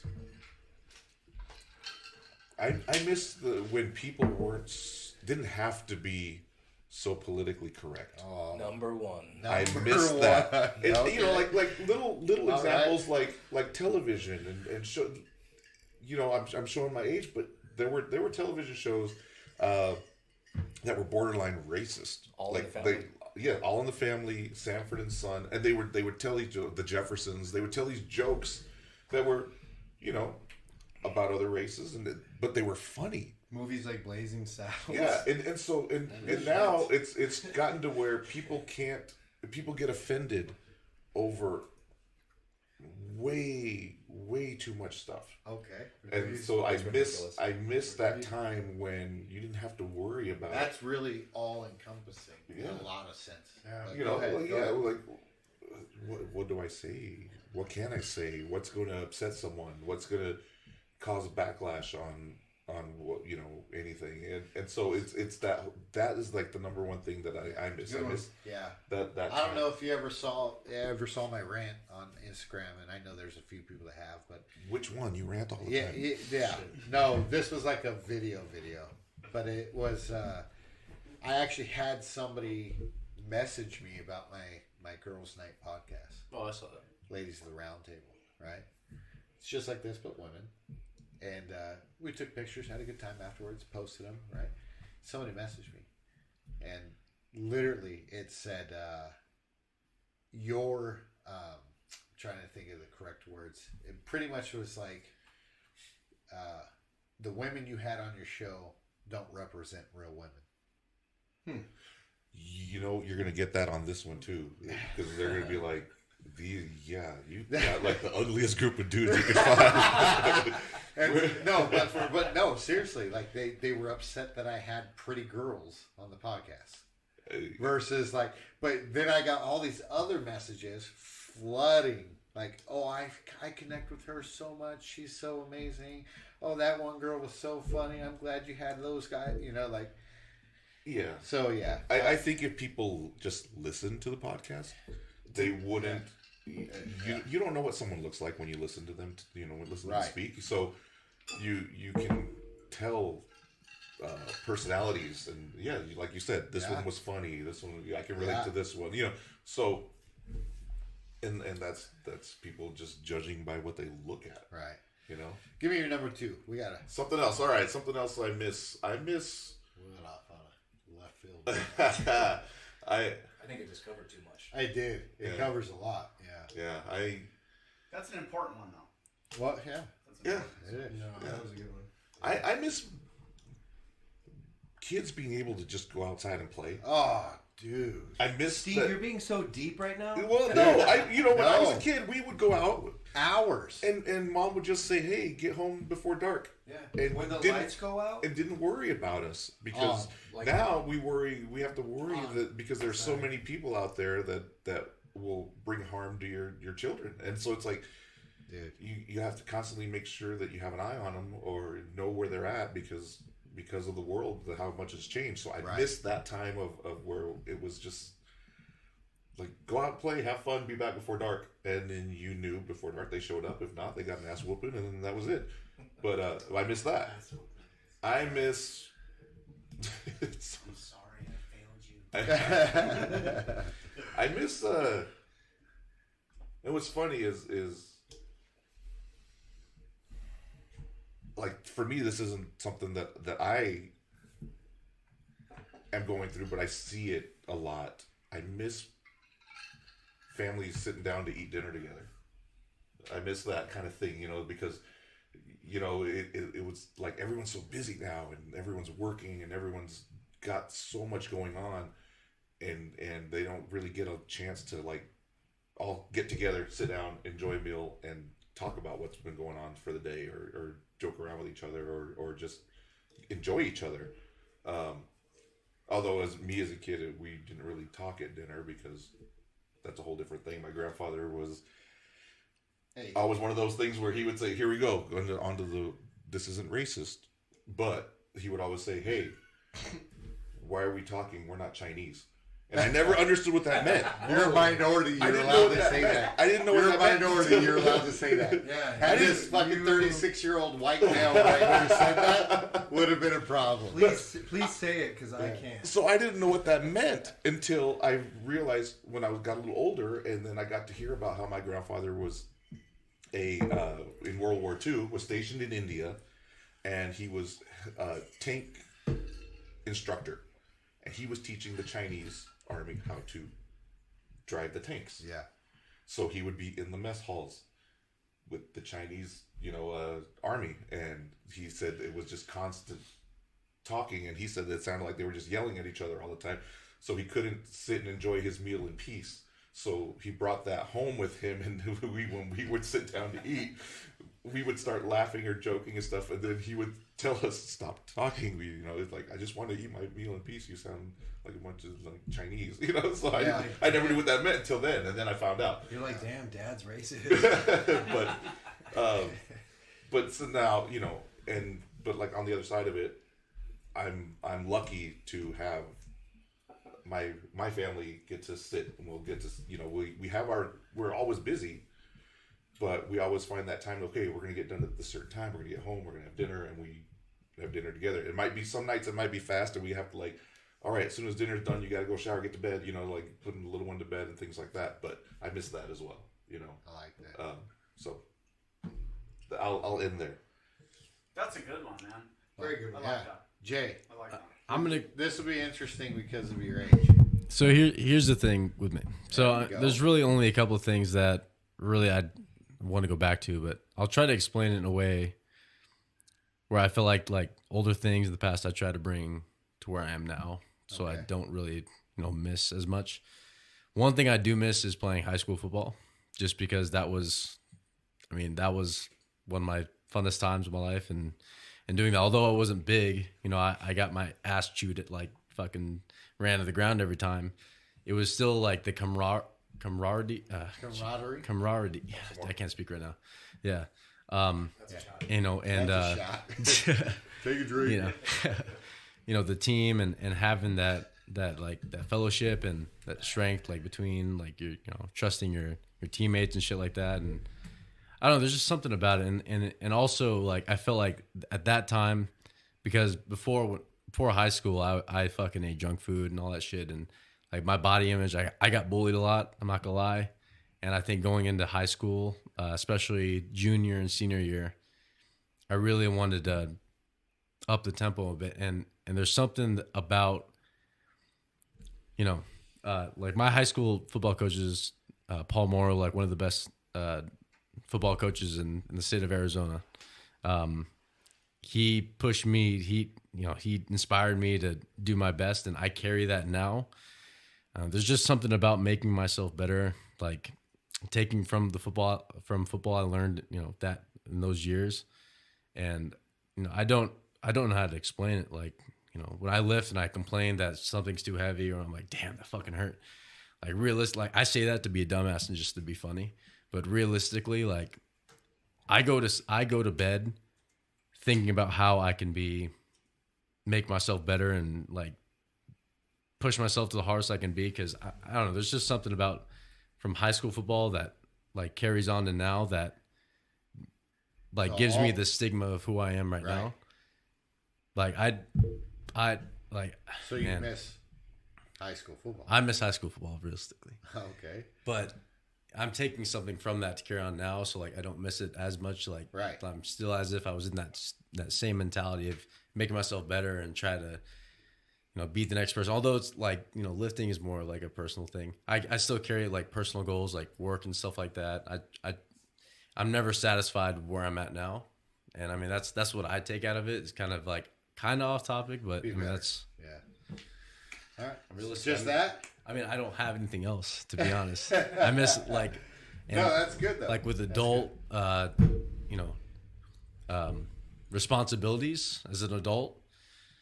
I Just mean, being a kid. obviously, like being a kid, like you get what you want, but I mean, I miss that shit because I don't have to. Congratulations on buying your truck today. Thank you, I appreciate that. I don't have to stress as much, but at the same time, like I'm liking it, I guess, because I'm in the stage right now where I need to get Right. out of that. Yeah. So that's That's good though. what I take out notice of it. it. There's not much. So.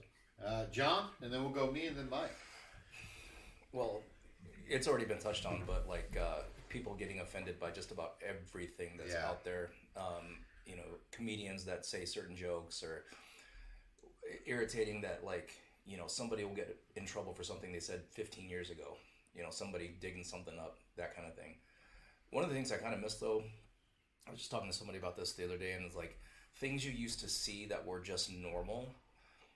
Like kids riding in the back of trucks on their way to a store or something, or like wherever they're going, like little things that like kids getting too coddled nowadays, either what it's kind of funny to say, but like safety wise, that kind of stuff. But one of my big things that I'm going to go off of is when I was a wrestling coach. More ice in there. Sorry. When I was a wrestling coach, I had yelled at the team because they weren't working hard. And it was something like, "Are you fucking kidding me? Like, go outside and run." And then they went outside. Coach comes up to me. Yeah. We can't really talk to the kids like that.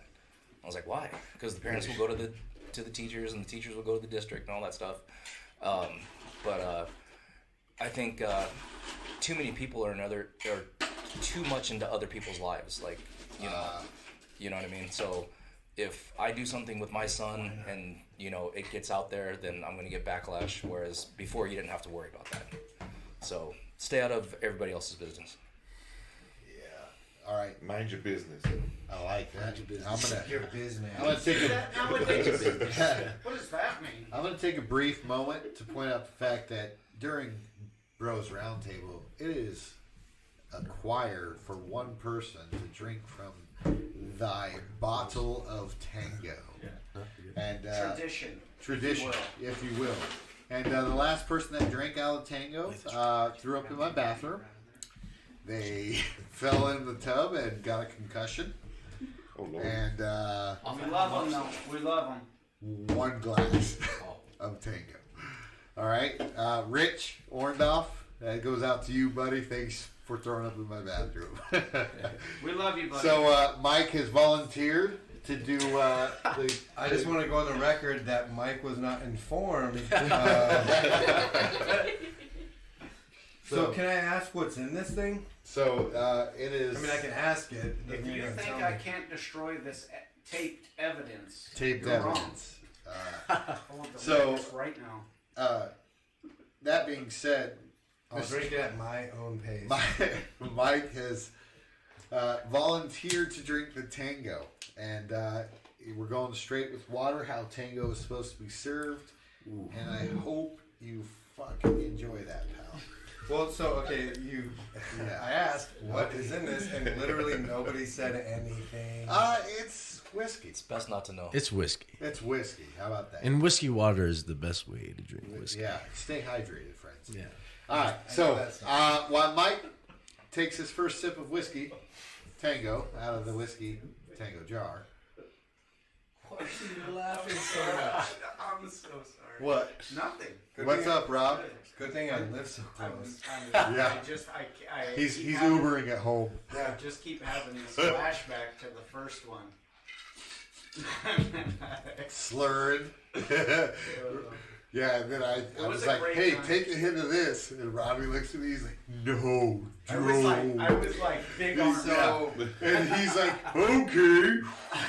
Takes a hit, blows out. I look over. 5 minutes later, he's laying on the table, lifting up, and another thing. So I just want to point out something. So I just Yeah. took my first sip. Yeah, It went down a little too smooth. you're welcome.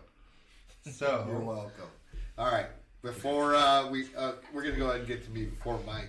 Have another sip of that guy. Which leads us to respect the jar. Rule Respect number the two. jar, number no, two. I'm saying Yeah. my first rodeo. No, that really is one of the rules here. Respect the jar. Yeah. That shit is. No, I respect it. I'm dangerous. looking right at it. Yeah. Show All right. me. So what I miss about the past, and this is going to be weird. I was born in '83, right? But growing up, I missed the excitement for weekly TV. I missed the excitement for weekly TV. When Married with Children would come on at fucking 10 o'clock on, Channel 3 or Channel 10 or wherever it was where you grew up, I miss just, what, Steve? Nothing. I was going to say Channel 15, but Channel 15, Yeah. right? But, just weekly TV, like real TV shows that you were excited to see. I remember, Roseanne. A lot of people, when you didn't have cable and you grew up on 3, 5, 10, 12, and God forbid 15. the president had something to say. Yeah, because he'd be on TV all fucking I day. used to watch The Honeymooners with my Oh, the my president. Yeah, but like I'm going to do my homework. dude, I really do. I miss Good one. weekly, the excitement for weekly television shows. That's a good one. Fresh Prince of Bel Air during the summertime when there was nothing to do and that would just play. Like, I think Wheel of people Fortune? underestimate. I Huh? think people underestimate what the original TV guide was did yeah for, the original TV guy. scheduling family time. Yes, Yeah. it did a You know lot, what I mean? and My I grandmother miss used that to take it and circle certain things, and we Certain would have things. to meet up at certain times. and watch the show. TV Yes, Guide reference. I miss that. Yeah. Where It's a TV guide. Yeah, what's a TV guide? Yeah, you mean the guide that you click on and it pulls up on the TV? No, that little Yeah, book book, right near the yeah. register at the grocery store. But I hope that touches a lot of people when Yeah. when they think about that. I hope that helps you reminisce about things when you were growing up, because it sure did for me. When I was writing that question, and it was one of the things that first came to mind. Like, I really fucking miss weekly television shows, like, that were worth something, you know. And again, it probably went back to the fact that, you know, you could say what you wanted. George Lopez. George Lopez. Oh, this guy. That's not. No. I mean, or Fresh Prince of Bel-Air. Real about that name. You can edit that out. Yeah, George Say that Lopez. name. Yeah. Fuck me, right? Shit. Yeah. Go kill yourself. Anyways, the other thing I miss about the past is real patriotism. I miss real patriotism. It's even in. I'm guilty. I'm guilty of this. I'm so guilty of this because growing up, you couldn't tell me the U.S. didn't suck. I'd fucking fight you. I'd punch you in your fucking eye because America, right? And if you were something different, you're a commie fucking prick. You know? Let me ask you something, Yeah, because I agree, yeah. but I'm guilty of this. But the reason why, like, people aren't about that is because people get offended for whatever reason. And Where did that come from? Where did that start? That's my question. Dude, The internet. the internet. Something. Like, Dude, but I'm telling you, and the reason why I say I'm guilty of this is because, you know, when you were younger, it was the president's word that meant something, you know. And I'm not saying Donald Trump's words don't say anything. I'm not saying Barack Obama's didn't, or, you know, well, Barack Obama's didn't, but fucking, it just, I miss real patriots in the sense of, like, I wouldn't have fought for this country, you know. And after coming back and seeing the way this country has been ran the last, say, 10 years, the faith in the government isn't there. And so you don't see that patriotism that you used to growing up. That just, it fucking bothers me a lot. And I miss that about the past. Somebody could wave a flag and people would honk horns, cheer, celebrate, you know? Hulkamania. Yeah. Patriotism. I'm being dead serious though. Like, Take your vitamins. yeah, you know, and steroids, Say whatever. prayers. protein. Yeah, protein. But yeah, and Steve said it too. I grew up single mother, 3 kids, but family time. And we kind of brought it up with like TV and everything, but family time. Even now, same thing. Guilty as fuck. Like, kid wants to be in a room, okay, go to your room, that's fine.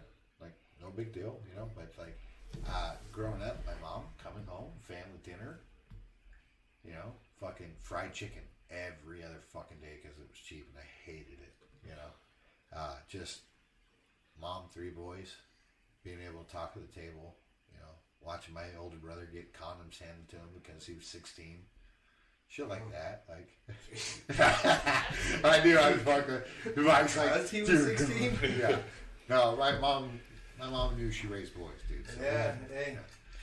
But yeah, family time. Yeah. Weekly TV though, the most. Go ahead. Go ahead, Mike. All right, so I'm going to touch on some of what you guys already said, but I want to piggyback on it a little bit because I think it is important. You mentioned it, Steve. You mentioned it. Derek. You mentioned it. And I'll elaborate on it more. But this whole cancel culture, this whole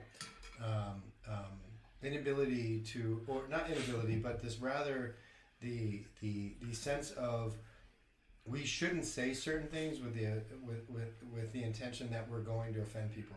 So here's my take on that. I come from an American approach to it, and also like a stand-up comedy approach. I truly do believe that as long as you're not breaking the law, and as long as you're not inciting fear, you should be able to say whatever the fuck you want. That is truly what I feel. Freedom of speech wouldn't be breaking the law though. No. I'm saying, providing you're not breaking the Okay. law and All right. you're not inciting fear, Okay. you should be able to say whatever the fuck you want. Okay. Freedom of speech also doesn't mean freedom of lack of repercussions. I get that. I get to say something to you, You get to be as offended as you want. I also should have the right to not give a fuck how it offends you. Right. But it shouldn't dictate my career. Yeah. It shouldn't dictate my ability to feed my family. It shouldn't be able to do any of those things. My saying something that offended you didn't destroy your career. But the fact that we have comedians, we have celebrities, we have all these people that their job is to entertain us, right? Right. I may not like a rape joke. You might. You might not like a racist joke. He might. You know, but Who doesn't mean like a good racist joke? that's what I'm saying. Who doesn't? But that doesn't mean that person needs to lose their career or lose the ability to feed their family just because they're making a joke. Yeah. The way I look at it is this: if the majority of the people laugh at something and you don't, the problem is you. That's just the way I look at it. Yeah. Okay. I am probably I'm the biggest advocate of freedom of speech. Huh. That is probably my biggest thing. You should be able to say whatever you want, providing you're not hurting anyone and you're not breaking the law. Yeah. So I do miss being able to say whatever you want, knowing you're not hurting anyone. Offending someone isn't hurting them. They just didn't agree with you, right? Also, I miss parents beating their kids. I just want to point that out there. Fuck yes. Yes, I think if anybody listening to this has kids, you should hit your kids more. I'm 100% with you right now. I promise you, they'll grow up to be more like every man in this room right now. Yeah. I promise you Yeah. that. I miss. I'll get a little personal on this. So I'm really good Beating your kids was not personal. I don't have kids, so it's not personal. But I know a lot of parents who do have kids and don't hit their kids. Yeah, And it they're shows. fuck And they tards. should. Yeah. And it shows. It shows. John, you're absolutely right. Yeah. It shows. I'll get a little personal on this one. I'm really good at being by myself. I'm single. I'm 42 years old. I'm divorced, but His phone number will be in the link. I didn't say I needed anyone. I just said I'm single and 42. I like long walks on the beach. I'm a Cancer. I like dark chocolate. No, I do miss. I'll be honest with you. I do function well by myself, but I do miss the routine of a family structure. You know, I don't have any kids. My ex did. I miss coming home to that. How was your day? How was, I come from my family's very, we weren't very affectionate. We didn't eat at the table. We didn't hug each other. We didn't say I love you very often. And that was the norm. So as an adult, having that and then having that gone, I kind of miss that, I like it. The light changed, and I don't know how to change it back. So basically what it boils down to, I come home sometimes an emotional wreck and I want to be told, how was your day? I like that. Yeah. How's your day? How's your day? That was depressing. I know, man. I really hate that I brought this fucking room. I'm calling you tomorrow, buddy. Yeah, I appreciate Yeah. that. I just man. wanna know. I appreciate that. And I'm going to tell you my day went well. Oh, I love it. That's great. And that's it. You know what? All this talk about like Yeah. missing certain things. TV dinners? I know. One, I don't TV dinner. Family TV Original was a big hamburger one. Helper. How come that's not? Yeah. Like, true story. Yeah. What do you want for your birthday dinner? Just the original hamburger. Helper. Just The the hamburger original. because I was Hungry forced man. to eat it because Yeah. we were poor. But 1, 2, 3, 4, 5 different, maybe different neighborhoods. How many people have an ice cream man that comes through the neighborhood? Yeah. Like today? Right now? Right now. Today in today's We world, do. How many We do. It's in this probably neighborhood the is same an ice one. cream man? Yeah. It's probably Yeah. the same one. Yeah. I just been but wondering it's about not that. often. Like when we were a kid, every week the ice cream man would come. But now it's like, Once every month. yeah, maybe once a month. We Yeah. probably have the same one, Derek. Yeah. Okay. Yeah. Okay. Yeah. Yeah, It's once a I week. was just wondering about that because we started having Yeah. one the past couple of years in our neighborhood, and it was like, wow, that brings up Yeah. a lot of like childhood memories. Like, hey, the ice cream man, and like the whole, like The whole block everybody, like comes running 20 up. kids at one time, you know. Yeah. And this guy's like, you know, Growing up as a Yeah. kid, Dave the Ice Cream Man, Tucson, See, Arizona. and what this is. I don't know the ice cream man's name when I was a kid, but he was missing an ear. That's all I remember about him. I remember mine. I remember mine like the fact this, that they I don't do like child endangerment background checks for ice cream is probably a problem. And then nowadays, like ice cream man comes and like my little girl, I'm like, Missing oh, ears? the ice cream man's here. So we go out and I'm like, holy crap, that's expensive. Yeah. No, they They're are. a They're quarter. so I'll expensive. tell you Right? that. I was like, you know, I have like $2, you know, in my pocket, and I'm like, oh, I can't even get an ice cream bar for her, you know. And then the ice cream woman, who's an artist, she's like, oh, I take debit cards. Oh, We have Jesus. Square. You right? Everybody has Yeah. it. All right, we're going to take a slight break, and we'll come right back. Thank you. Pause it, guy. Again. We're good? Yeah, go ahead. That's good. We got. Are we back or? Yeah, we're good. All right. All right. Hey, he didn't get me with. Oh, we've been recording. Yeah. I was wondering that during the whole process. Yeah. He's Well, like, should I normally not during the talk bathroom about my breaks, dildo? We just leave it because then I do just leave it recording. I didn't this time, but normally, yeah, I leave it recording during bathroom breaks because then, like just like that, everybody gets up. There's a little side Yeah. conversation, and then it's like Some of the still side good conversations are really good. The outtakes, yeah. Yeah. So we're back. We're gonna do 3 things left, and we'll end this Bros Roundtable. It's been a good one though. Like it's been a little more relaxed than the last one. I feel like everyone Well, was the last kinda, one too was 4th of July, so I think there was a little bit of extra Spice to it. Yeah, Ah. it's like an I extra. don't know. Like, I don't know. This is our Easter Bros podcast. So. Easter egg. Yeah, exactly. Yeah, the only egg here is Robbie's head. Look at that fucking thing. All right. No. All right. So this next one is we'll just do one. We'll just do one because it's getting kind of late. You know, I know my older 2 here. gotta Oh, get to brother, bed. it's past my bedtime. No, we'll just do favorite movie of all time. Instead of top race. Favorite movie of all time. And I swear to God, if one of you guys says Top Gun, I'm gonna fucking freak out. Talk to my goose. Talk to my goose. I'm gonna freak the fuck out. This Because is my- Top Gun is definitely not one of the greatest This movies is of all my time. territory here. All right, here we go, Mike. Go Yeah. ahead, start it All out. right. All right, top two, because he got excited. We'll Top do top two. 2. Not Top Gun. Okay, so favorite movie of John's all- excited. Top 3? No. Well, maybe- John looks like he's sleeping. Do I hear 4? Do I hear 4? Yeah, right. It's deep thought. The deep dive. All right, so top 2. Here we go. I'll go just with the first ones that come to my brain because I won't go into like genre, horror, comedy, or anything like that. Okay. Just the first ones that come to my head. So one of my favorite movies of all time is Jeff Bridges' Starman. Starman. Starman, yeah. Wow. Okay. I don't think anyone knows what the fuck you're talking about. Do you? I do. Yeah, I want to say Starman. Okay. That's one of my favorite movies growing up as a kid. You know, not just as a kid, but to this day.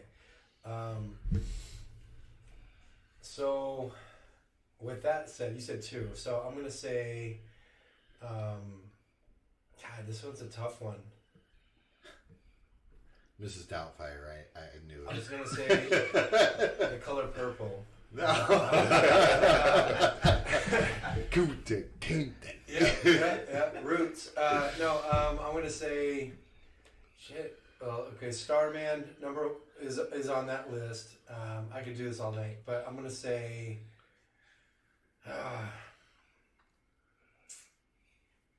Holy fuck. I see. While his. Shawshank Redemption. Oh.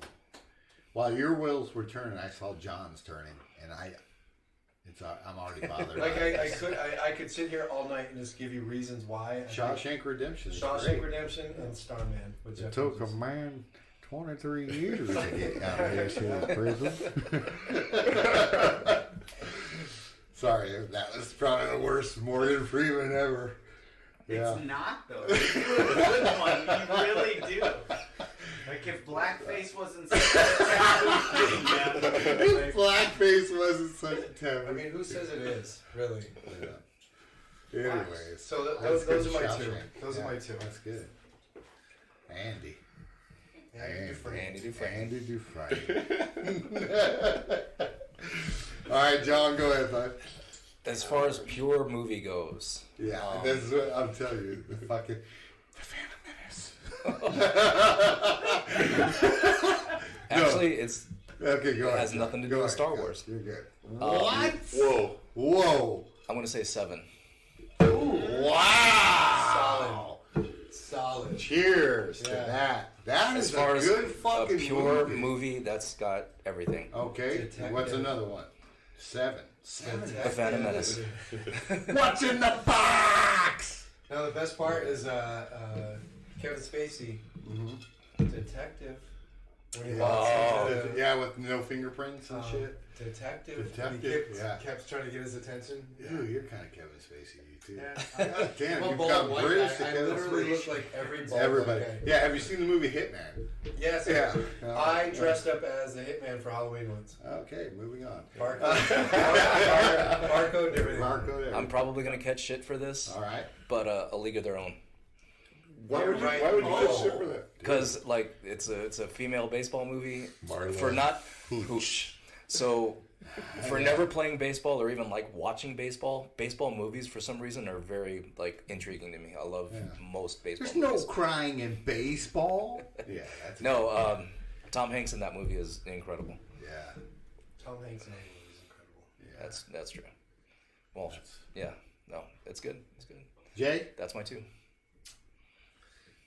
See, with movies, it's kind of the same with music, but music gets me more than movies. But anyway, I mean, it's kind of a toss-up. I'm just gonna say, Leprechaun in the Hood. White chicks. yeah. So I'm just gonna throw 3 out just right off the bat. The Godfather, Garbage. Step Brothers, and fucking Forrest Gump. What was that last one? Forrest Gump. Forrest Gump. Oh. Yeah. Steve? All right, so Just turning the mic around. It's getting serious. well, I got to get closer to the mic because I'm sharing it with Jay. Movies. So for me, I love movies. I love watching movies, all kinds of movies, except horror movies because they freak me out. But a movie that I can just watch over and over, or I can be flipping channels. It's on TV, and I'll just leave it. I'll just watch it. Coming to America. Ooh. Oh, no, I can- solid. That was good. Like I could watch that movie every day, or I'm flipping channel. If it's on, I'll leave it. How excited are you that they're making another one? I'm.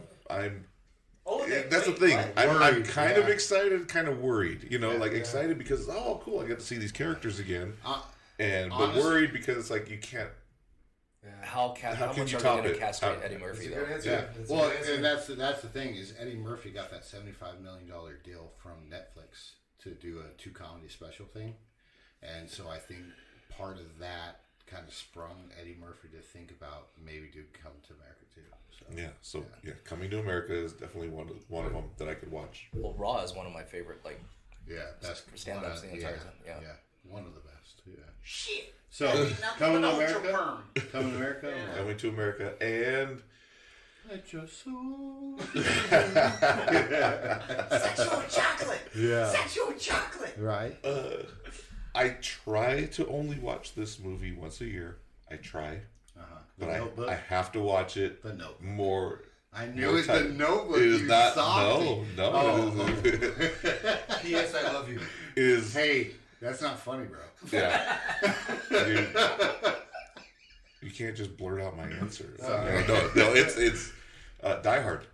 Now, I try to only watch it on Christmas Eve. Yeah. It's like tradition. Is it a Christmas movie? It's It is totally not. a Christmas movie. It's a Christmas movie. So I was working in a movie theater. A little backstory. I was working in a movie theater when that movie came out, and at the same time that movie was out, Young Guns was out.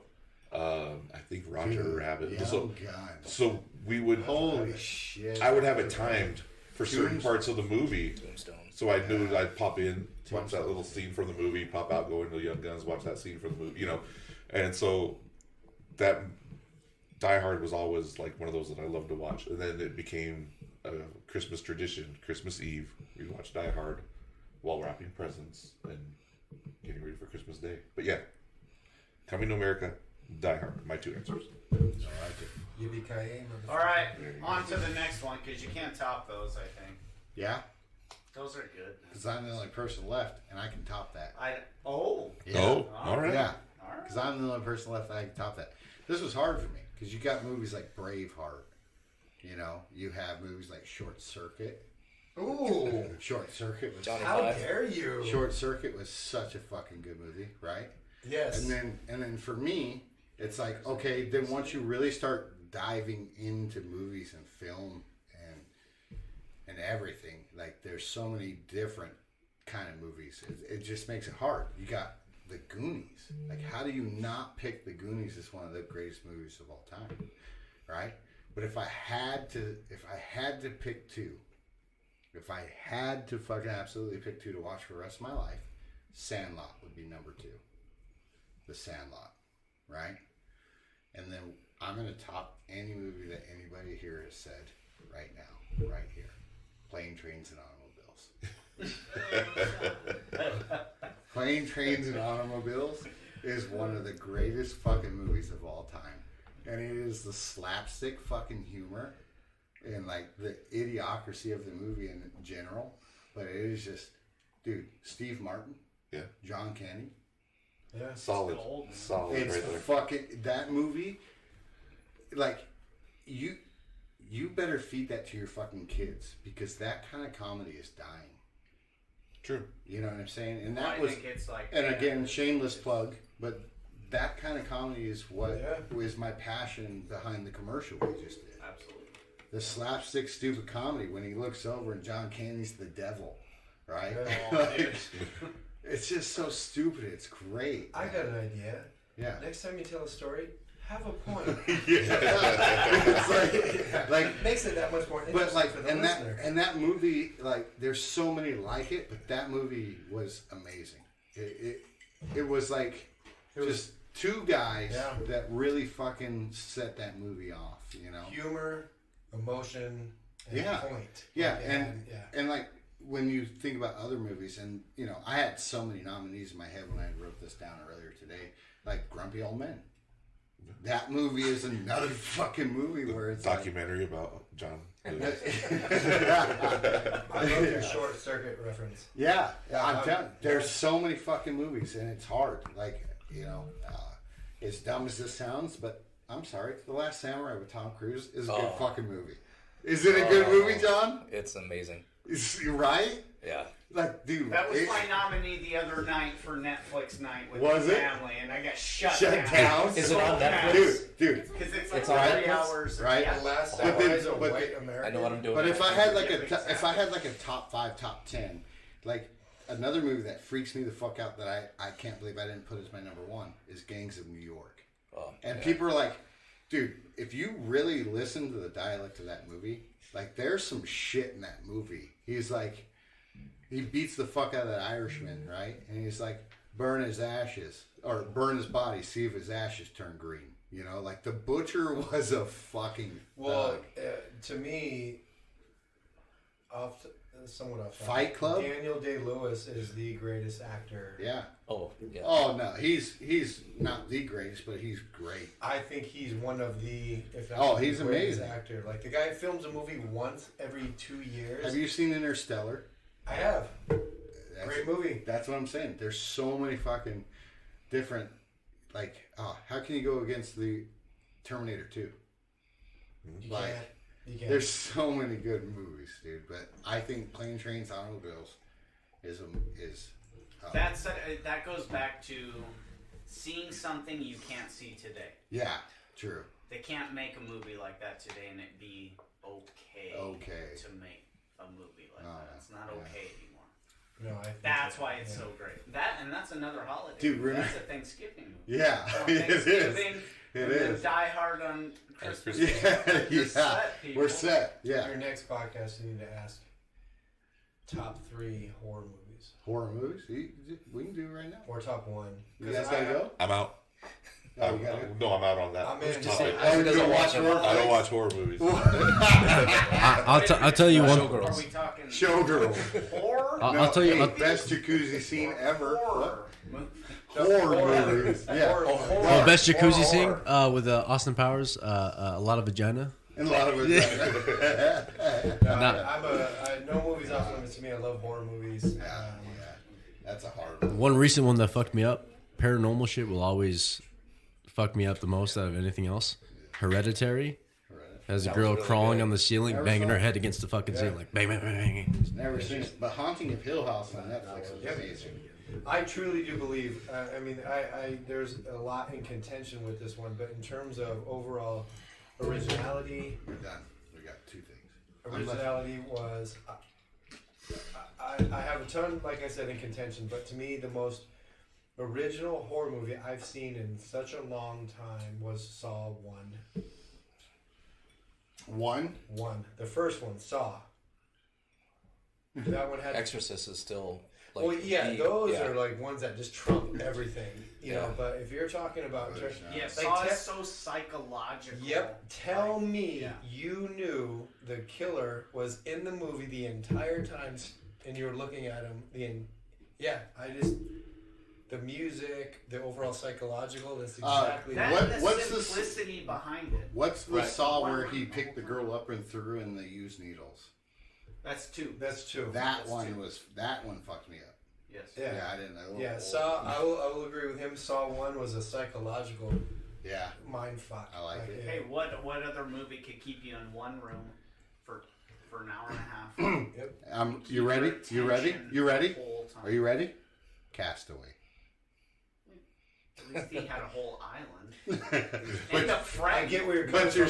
you're saying what movie can keep you locked in? That- that's Castaway true. locks you in. Castaway- Yeah. Castaway And what's the one with easily Will is one of my Smith and the favorite dog?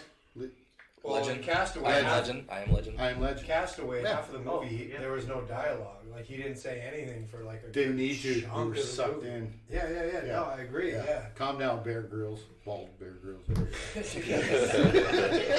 shit on Mike Night. Dude, but they've been good references. It's a solid reference. You're I'll take it, welcome. I'll take it. Jay's like, welcome to my everyday. Jason's Nah, happy it's dude. someone else now. No, I like shitting on people because I like to get shit on. You know what I'm saying? Pay $20 if it's diarrhea. I'm That's taking a porn. shower. No. Anyways, superpowers Save that are the for another podcast. superpowers is the next topic. I'm Let's sorry. do this. Yeah, Goddamn, we're good at superpowers. this. All right. No, and the reason why I picked this is because I downloaded the game from Marvel and it got my wheels turning. I was excited. It's on my phone right now. I've been playing it all weekend. Anyways, I don't even know the name of it. Marvel something. But superpowers. Jay, we'll start with you. And making that ass clap, thunderclap, whatever it is. Ain't, Whoa, no, whoa, that wait, ain't- what is the question? Yeah, twerking. If you could have a superpower, What would it be? Anything in the world? yes, a superpower. No, my superpowers. I have all the superpowers, Mike. No, that's not going to work. I wouldn't have said that. All right. Can you say you have? Shitting on it. Can you say you want to have like a superhero's like powers? Like No, motherfucker, What you are own. your You can powers, have, Jay? yeah, dude. Like, oh, Yeah. I wish I could control the computers in my universe in my head. Yeah, and Whatever clapping it is. that ass is not one of them. Yeah, thunderclap ass. thunderclap ass. Yeah. Although the Thundercats would I mean- ass. I just wish I was like all knowing. I guess I don't know. All knowing. Yeah. Oh, Ooh, wow. I don't know. Okay, Dalai Lama.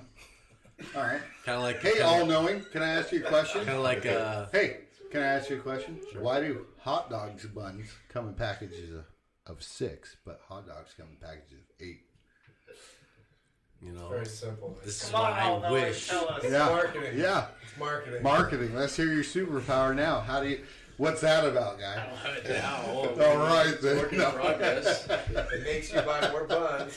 Then you have more buns. Then you have hot dogs, and you buy more More hot dogs. Yes, that's exactly why. It's a vicious It's a cycle. vicious. It's a vicious cycle. That's because And that's they know another as good a comedy, kid, Vicious Cycle we by used to Dane eat Cook. just regular hot It dogs is. with no buns for snacks Yeah, instead of like yeah. actually. Well, cooking in them Jay's just right out defense, of the all package. knowing is a Marvel superhero. Oh well, it doesn't matter. Jay wants to do all knowing. Get off your phone, Jay. John, let's go I with was you. hoping they're just gonna pick fire, but Because of my crotch. I am pretty. Mike, sorry, Steve, I just feeling you. Mike almost lost his shit. Jay, did you even pick up on that joke? Because he's on his phone. Because he was on his phone. We just shit all over He you. was actually Googling if ass clapping was illegal. Seriously. Is So Pornhub you up said on- all American. Robbie goes, Robbie's crying right now. Robbie goes, I thought he would say fire. I was like, what, because of my crotch, bro? And Mike almost lost his shit. Didn't dude. expect it. And then because he lost his shit, I coughed and spit all over Steve. I Oh, I didn't apologize. see that. Yeah. I apologize. Jesus Steve, Christ. let me apologize for the white man again. Yeah, seriously. Give him smallpox now. Now I'm giving him COVID-19. Great. Jesus. All right. What do we got, John? So I am pretty notoriously late for pretty much everything.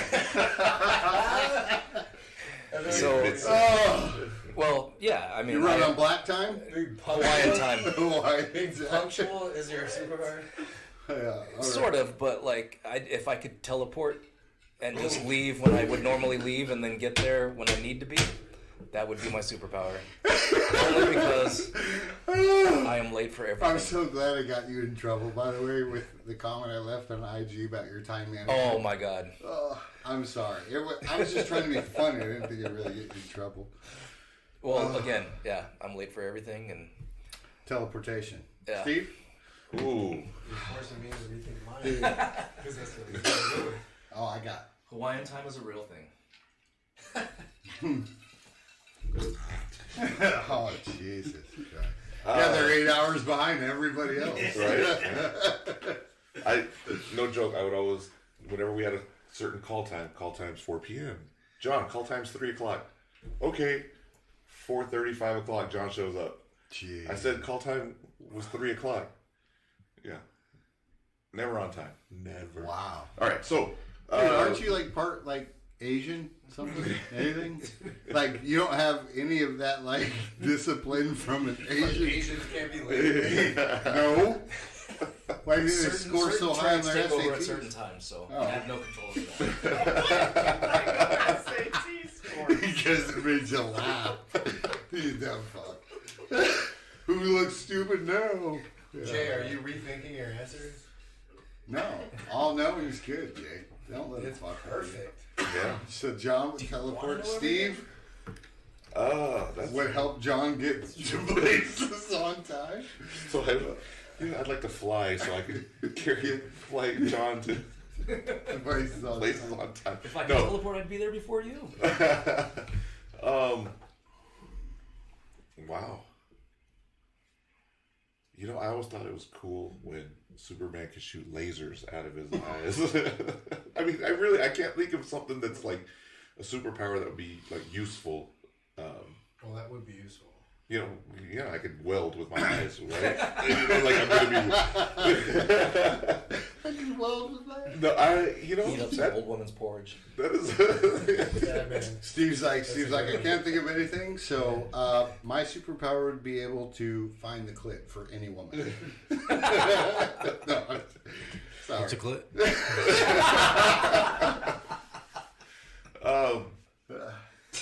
Yeah, because really, if you know, tell me, please. So you're saying Breeze, I like, just don't look at it. Yeah. No, what you do is date a bodybuilder woman, and then you can flick that Oh, thing. then you'll find it. Yeah, looks like your thumb. It'll find It'll you. find you. I know what to do it. It'll find you. Yeah. All right. So laser eyes, Steve. I, Really? you know, It's all right. I It's really okay. don't. Yeah, Yeah. this one stumped me. I'm Really? stumped. What? Yeah, This one did. Oh, this but, one stumped yeah. me. Okay. Yeah. So yeah. You can get those tall palm leaf prongs with the laser. That's eyes. right. Yeah, because I have to trim the trees and I can't reach the high branches without a ladder. I Yeah, just dude. use the eyes. And, Landscaping would be like there you no go. big deal to you. Right? Yeah. Yeah. Good choice. There you go. Landscaping. Yeah. What do you got, Mike? So I was gonna go with. honestly, I was gonna go teleportation. There's nothing fucking cooler than being able to teleport. Oh, there is. Yeah. So, so I was a big comic nerd growing up. And there was a comic book character named Longshot, and his ability was to be able to predict the outcome of things. And he would be in an instant, his brain would be able to process the outcome of things. So he could be like, Steve, you're gonna walk through this door, and you know you're gonna fall, and and this window's gonna break, and this he would like. It's hard to explain, but he would just be able to predict the outcome of things. He wasn't 100% right, but Sherlock Holmes type, like just no, but like no, on another level shit. Like he almost could impact. Like Limitless. Yeah, he could almost impact the way things would end, but he wasn't able to do it all the time. You know, but to be able to predict the outcome of things and knowing that you couldn't be right all the time. All knowing. Well, that's the thing. I wouldn't want to be all-knowing. I wouldn't want to know everything. Because if I knew everything, that could get depressing. Yeah, it could be depressing. Would it? Yes. I don't know. I'd be a rich motherfucker. You'd be rich, but you would Back to also the know Future when you were too. going to lose your Exactly. money, if Fifth you one, lose yeah. your money. Sports book. Or, Right? yeah. I wouldn't want to be all-knowing. But look up the all-knowing in Marvel Comics. He's pretty much a god, so good choice, Jay. You're a god. I'm gonna have to say A fire crotch gun. I'm gonna have to say Longshot's ability, and that would be to have the ability to predict the odds of all situations. Otherwise, teleportation. I like it. Yeah. I, Or laser shooting at it. Or fighting the clip. yeah. A nice thumb-sized clip. So I'm going to control time. Be able to reverse, move forward. That's what I'm going to do. I'm going to control time. So I would never be late, John, because I control that. You get there when you mean to be. Yeah, he, but he could control when you would be late or not. yeah, controlling time. I think that actually happens. That's why I'm late all the time. Right, Derek. No, I just think time, not like just the ability to be able to, not time travel, but control of time would be pretty fucking weird, right? Yeah. Like you'd be able to control speed up, slow down. Yeah, absolutely. Like that's bananas. I think There's nothing more powerful than being. Look at it. Like you mentioned Terminator, all these other movies. At the end of the day, if you can control time. Yeah, time travel is one thing though. I'm not trying to time travel. I just want to control time in general. Yeah. Are you talking about like make a moment last forever type thing? No, Yeah, like Doctor that's Strange shit. Or that, yeah. Where he But can. you can make it last forever, or you could control time. Like, say, Jim, whoever Jim may be, right, has Jane, and Jane fucking dies in a car crash. Well, Jim can now reverse time and live out those last 3 weeks of his life again with his wife over and over and over if he wanted to. And then move on with his regular Does she day life still- and then go back and relive those 3 weeks again. Does she still get in the accident though? Yeah. She has Because to, you yeah. can't change time. There you go. You can only control it. Now I'm on board. You can't change time. You can only control it. Okay, then Yeah. that's a solid power because You could live to your 101, but if you want to go back and live those 98 years of your life again, you could. because That would be you a control mindfuck. You it. have to Okay. live with knowing that's going to happen. Yep, I was Exactly. just gonna go there. Exactly. That would be a mindfuck. 'cause But you being know- able to control that still is inevitable. it's still good though. It's still cool. inevitable. You can still change things. Still inevitable. Yeah. Yeah. I like that. This is a good one. Odin is a does good one. not. That is Yeah, very good. Odin does not Sean let you Garrett. change your fate. Your fate is your fate, right? I like that. But That's being good. able to control that time would be amazing. You know, you could move forward to you're 56, but she died when you were 24. You go live those 3 weeks every month if you want. Yeah. Change the fact that you got in this fight, Yeah, knowing that you'll you can regret change. this. You can Yeah. change things, but the fact of the accident never is going to Good one. change. Very solid. Yeah, fate is fate, my friend. No matter our superpowers, Jeez. right? All right, Steve. Yes, sir. Over the fence or through the fence? 4 When you take a piss. Over the fence or through the fence? with my laser eyes. When you go to take a piss, over the fence or through the fence? Are you unzipping your pants or are you going over the top of the pants? I was like, did Derek just time This- travel? No, these are questions women want to know. So What do you mean through the fence? Like I don't take my pants off? no, you unzip the You pants. pull your zipper down. Look, pull your over dick the out. fence, you pull your pants down and you pull the dick out to take a piss. Okay. Through the fence, you unzip and you take Oh, but you keep them buttoned. yeah. Oh, over. Is this stuff you think about? Exactly. That's why this is fucking Over. hilarious. And it's the very. fence, the fence. Oh my god, the that fence time reference. reference. The fence reference Let's is go back amazing. 5 minutes. No, No, I was no. confused. Yeah, You knew exactly. I was Jay, do confused. you know what I was talking about? But yes, but that's definitely over the fence. But it's also. It can be bar. It can be electric I fence. think you meant like Electric That would be fence. fun. Like an actual fence. No, I think you meant like running through a fence or hopping over it. I'm gonna run through that motherfucker, man. I'm gonna go fucking through it, dog. Oh, that was good. I like it. Yes, so definitely over. Over the fence. Yeah, and I hardly ever wear pants to begin with, so Whoa, wait. it's always shorts or Pause. Pause. Rewind. No. All right. Jay. Over. Over. John. I wear shorts a lot, so I pull up the leg. That's different. I could demonstrate. so under the fence. Yeah. He goes under digs the a hole. fence. 80-year-old men do that. Jesus. There was a third option. We didn't even know. I didn't know you were gonna pull your short leg all the way up to your waist. You're not going to get anything up that way. Oh, jeez. If you go over the fence, you might dribble a little bit. Yeah. So I'm through the fence because I refuse to not wear a belt no matter what I'm wearing. Yeah. Yeah. I don't want to fuss with the belt, so it's through the fence. Yeah. I like the coldness of water, so I still sit down to pee. And it's more comfortable. Yeah. And it's, no. This whole I'm question speaking was built truth around that here. punch. It's funny because It's a lot of people got a visual just now. No, Speak truth here. I'm over the fence, but that shit was funny. I don't know how I came up with that just now. I like the coldest water, so I just sit down to pee. That's a Richard Parker thing, I think. Is it? I think so. Yeah, well, God bless him.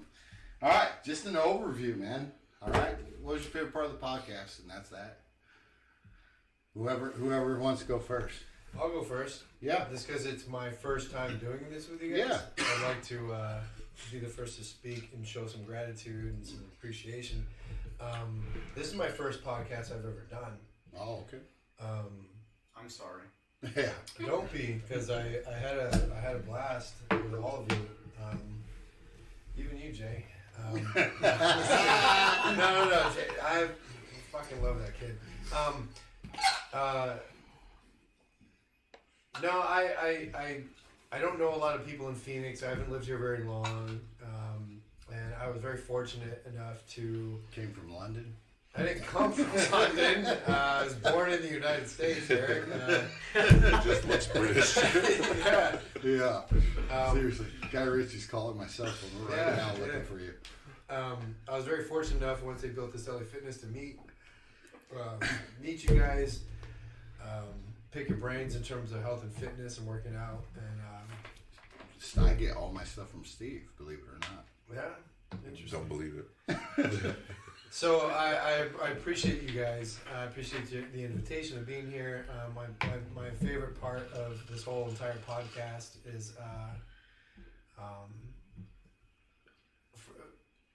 I would honestly have to say is just hearing how many, like, I haven't known a lot of you guys for very long. I've just met you, John. You know, I've pretty much have met all of you three, Steve, Jay, and Derek, the same amount of time. I just met Mr. Producer over there. Again, I'm sorry. But no, don't be sorry. It's like we've known each other for fucking years, man. And we come from different territories. We come from different cultures. We come from different, different states, different age groups. You know, I'm talking about music over here. I'm talking about Korn. You're talking about AC/DC, and you're 18. when you're shaking your head yes, like you know that stuff, and that's cool as shit to me. Yeah. And to be able to sit here and have a group of guys and women from different territories and all have a common ground was fucking awesome to me. It really was. So I enjoyed spending my Saturday night with you guys, getting to drink some. I don't know what the fuck that is. Hey, by the way, he finished the whole glass. How did you like it? I did. Well, I don't know what's in it. It's not my taste. Did it taste bad? No, it didn't taste bad at all. But it was good. So what I took from this is I enjoyed the fuck out of myself. And thank you guys. And can't wait to do it again. Yeah, there we go. Thank you. I like it. Yeah. We got John? really fucking deep on this. No, not really. That was good. I guess, a little bit. I just met a couple of you guys, but yeah, I get that same sentiment. But I think some of the subjects that we touched on, if you kind of like TV shows and all that kind of stuff, like where it kind of branches off into family time and that kind of thing, it brings up memories, good and bad. So almost every subject we touched on really hits home in one way or the other. So Minus superpowers, right? right.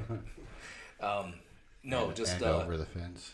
I think the whole podcast in general, right? Only because it does make you think, and then like some of these subjects, as comedic as they can be, really go back, and I think it could get really deep in thought, and so just remembering certain things and like reliving is a lot of fun.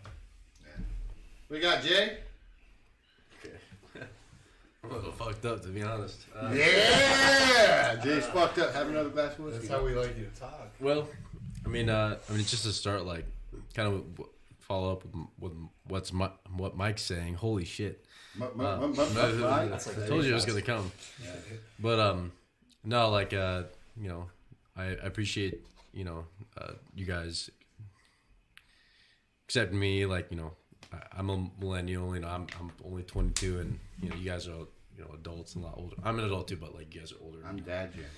Yeah. Yeah. But like like embracing me and accepting me, Jim. and I may come off as like it can be annoying, can be You're cocky, so can be annoying. Not cocky whatsoever. You're humble. And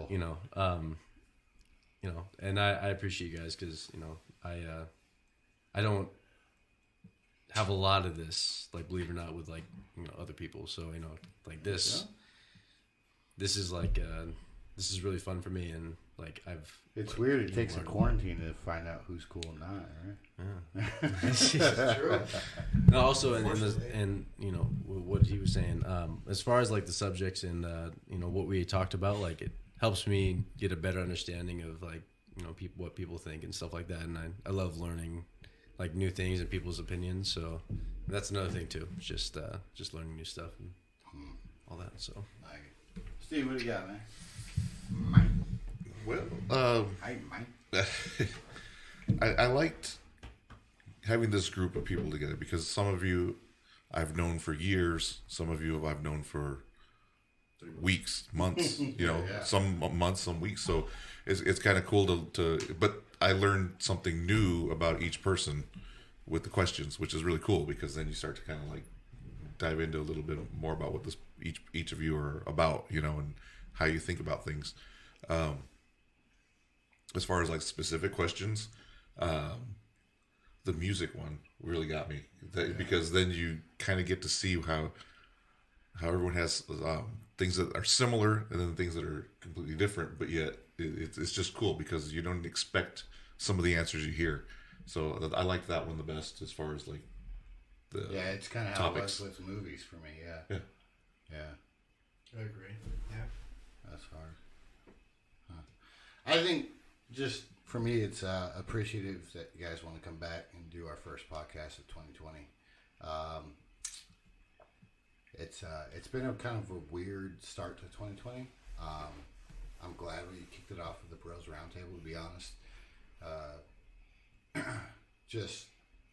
I'm excited for Whiskey Tango Talks in general, and this was a good start to my 2020. I lived with you guys every day as of late, and it's nice to be able to invite you guys here and do this. So I would just say the collaboration in general, camaraderie, like Jay was saying. To do something different than lifting, but Yeah. as much as we enjoy it, like Yeah, and True. to be honest, I am the 6th degree of separation in this group. I know everybody, you know, and You're the Kevin Bacon I am the Kevin Bacon. of all of us. 6 degrees of Kevin Bacon. No, but and I know each of you for what you were, and if you really think about it, after listening to everything, there's a lot in common in this group. True. There's a lot in common. I mean, besides Irish over here, fucking UK, you know. I'm actually Sicilian, by the way. I need to point that out. My full name is Michael Angelo Cascia. I just want to point that out. Right.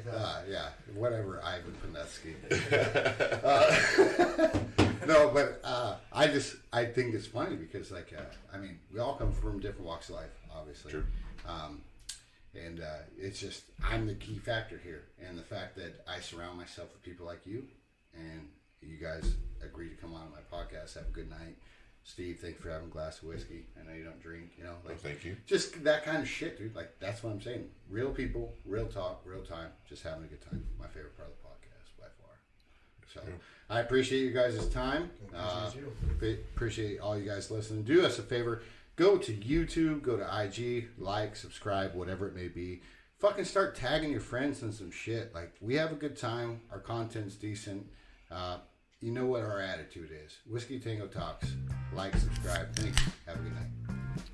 Well, that does it for Whiskey Tango Talks. I'm your host, Derek Pizzatoro. I appreciate you joining us. Tune in next time for amazing life stories and adventures. Y'all have a good night.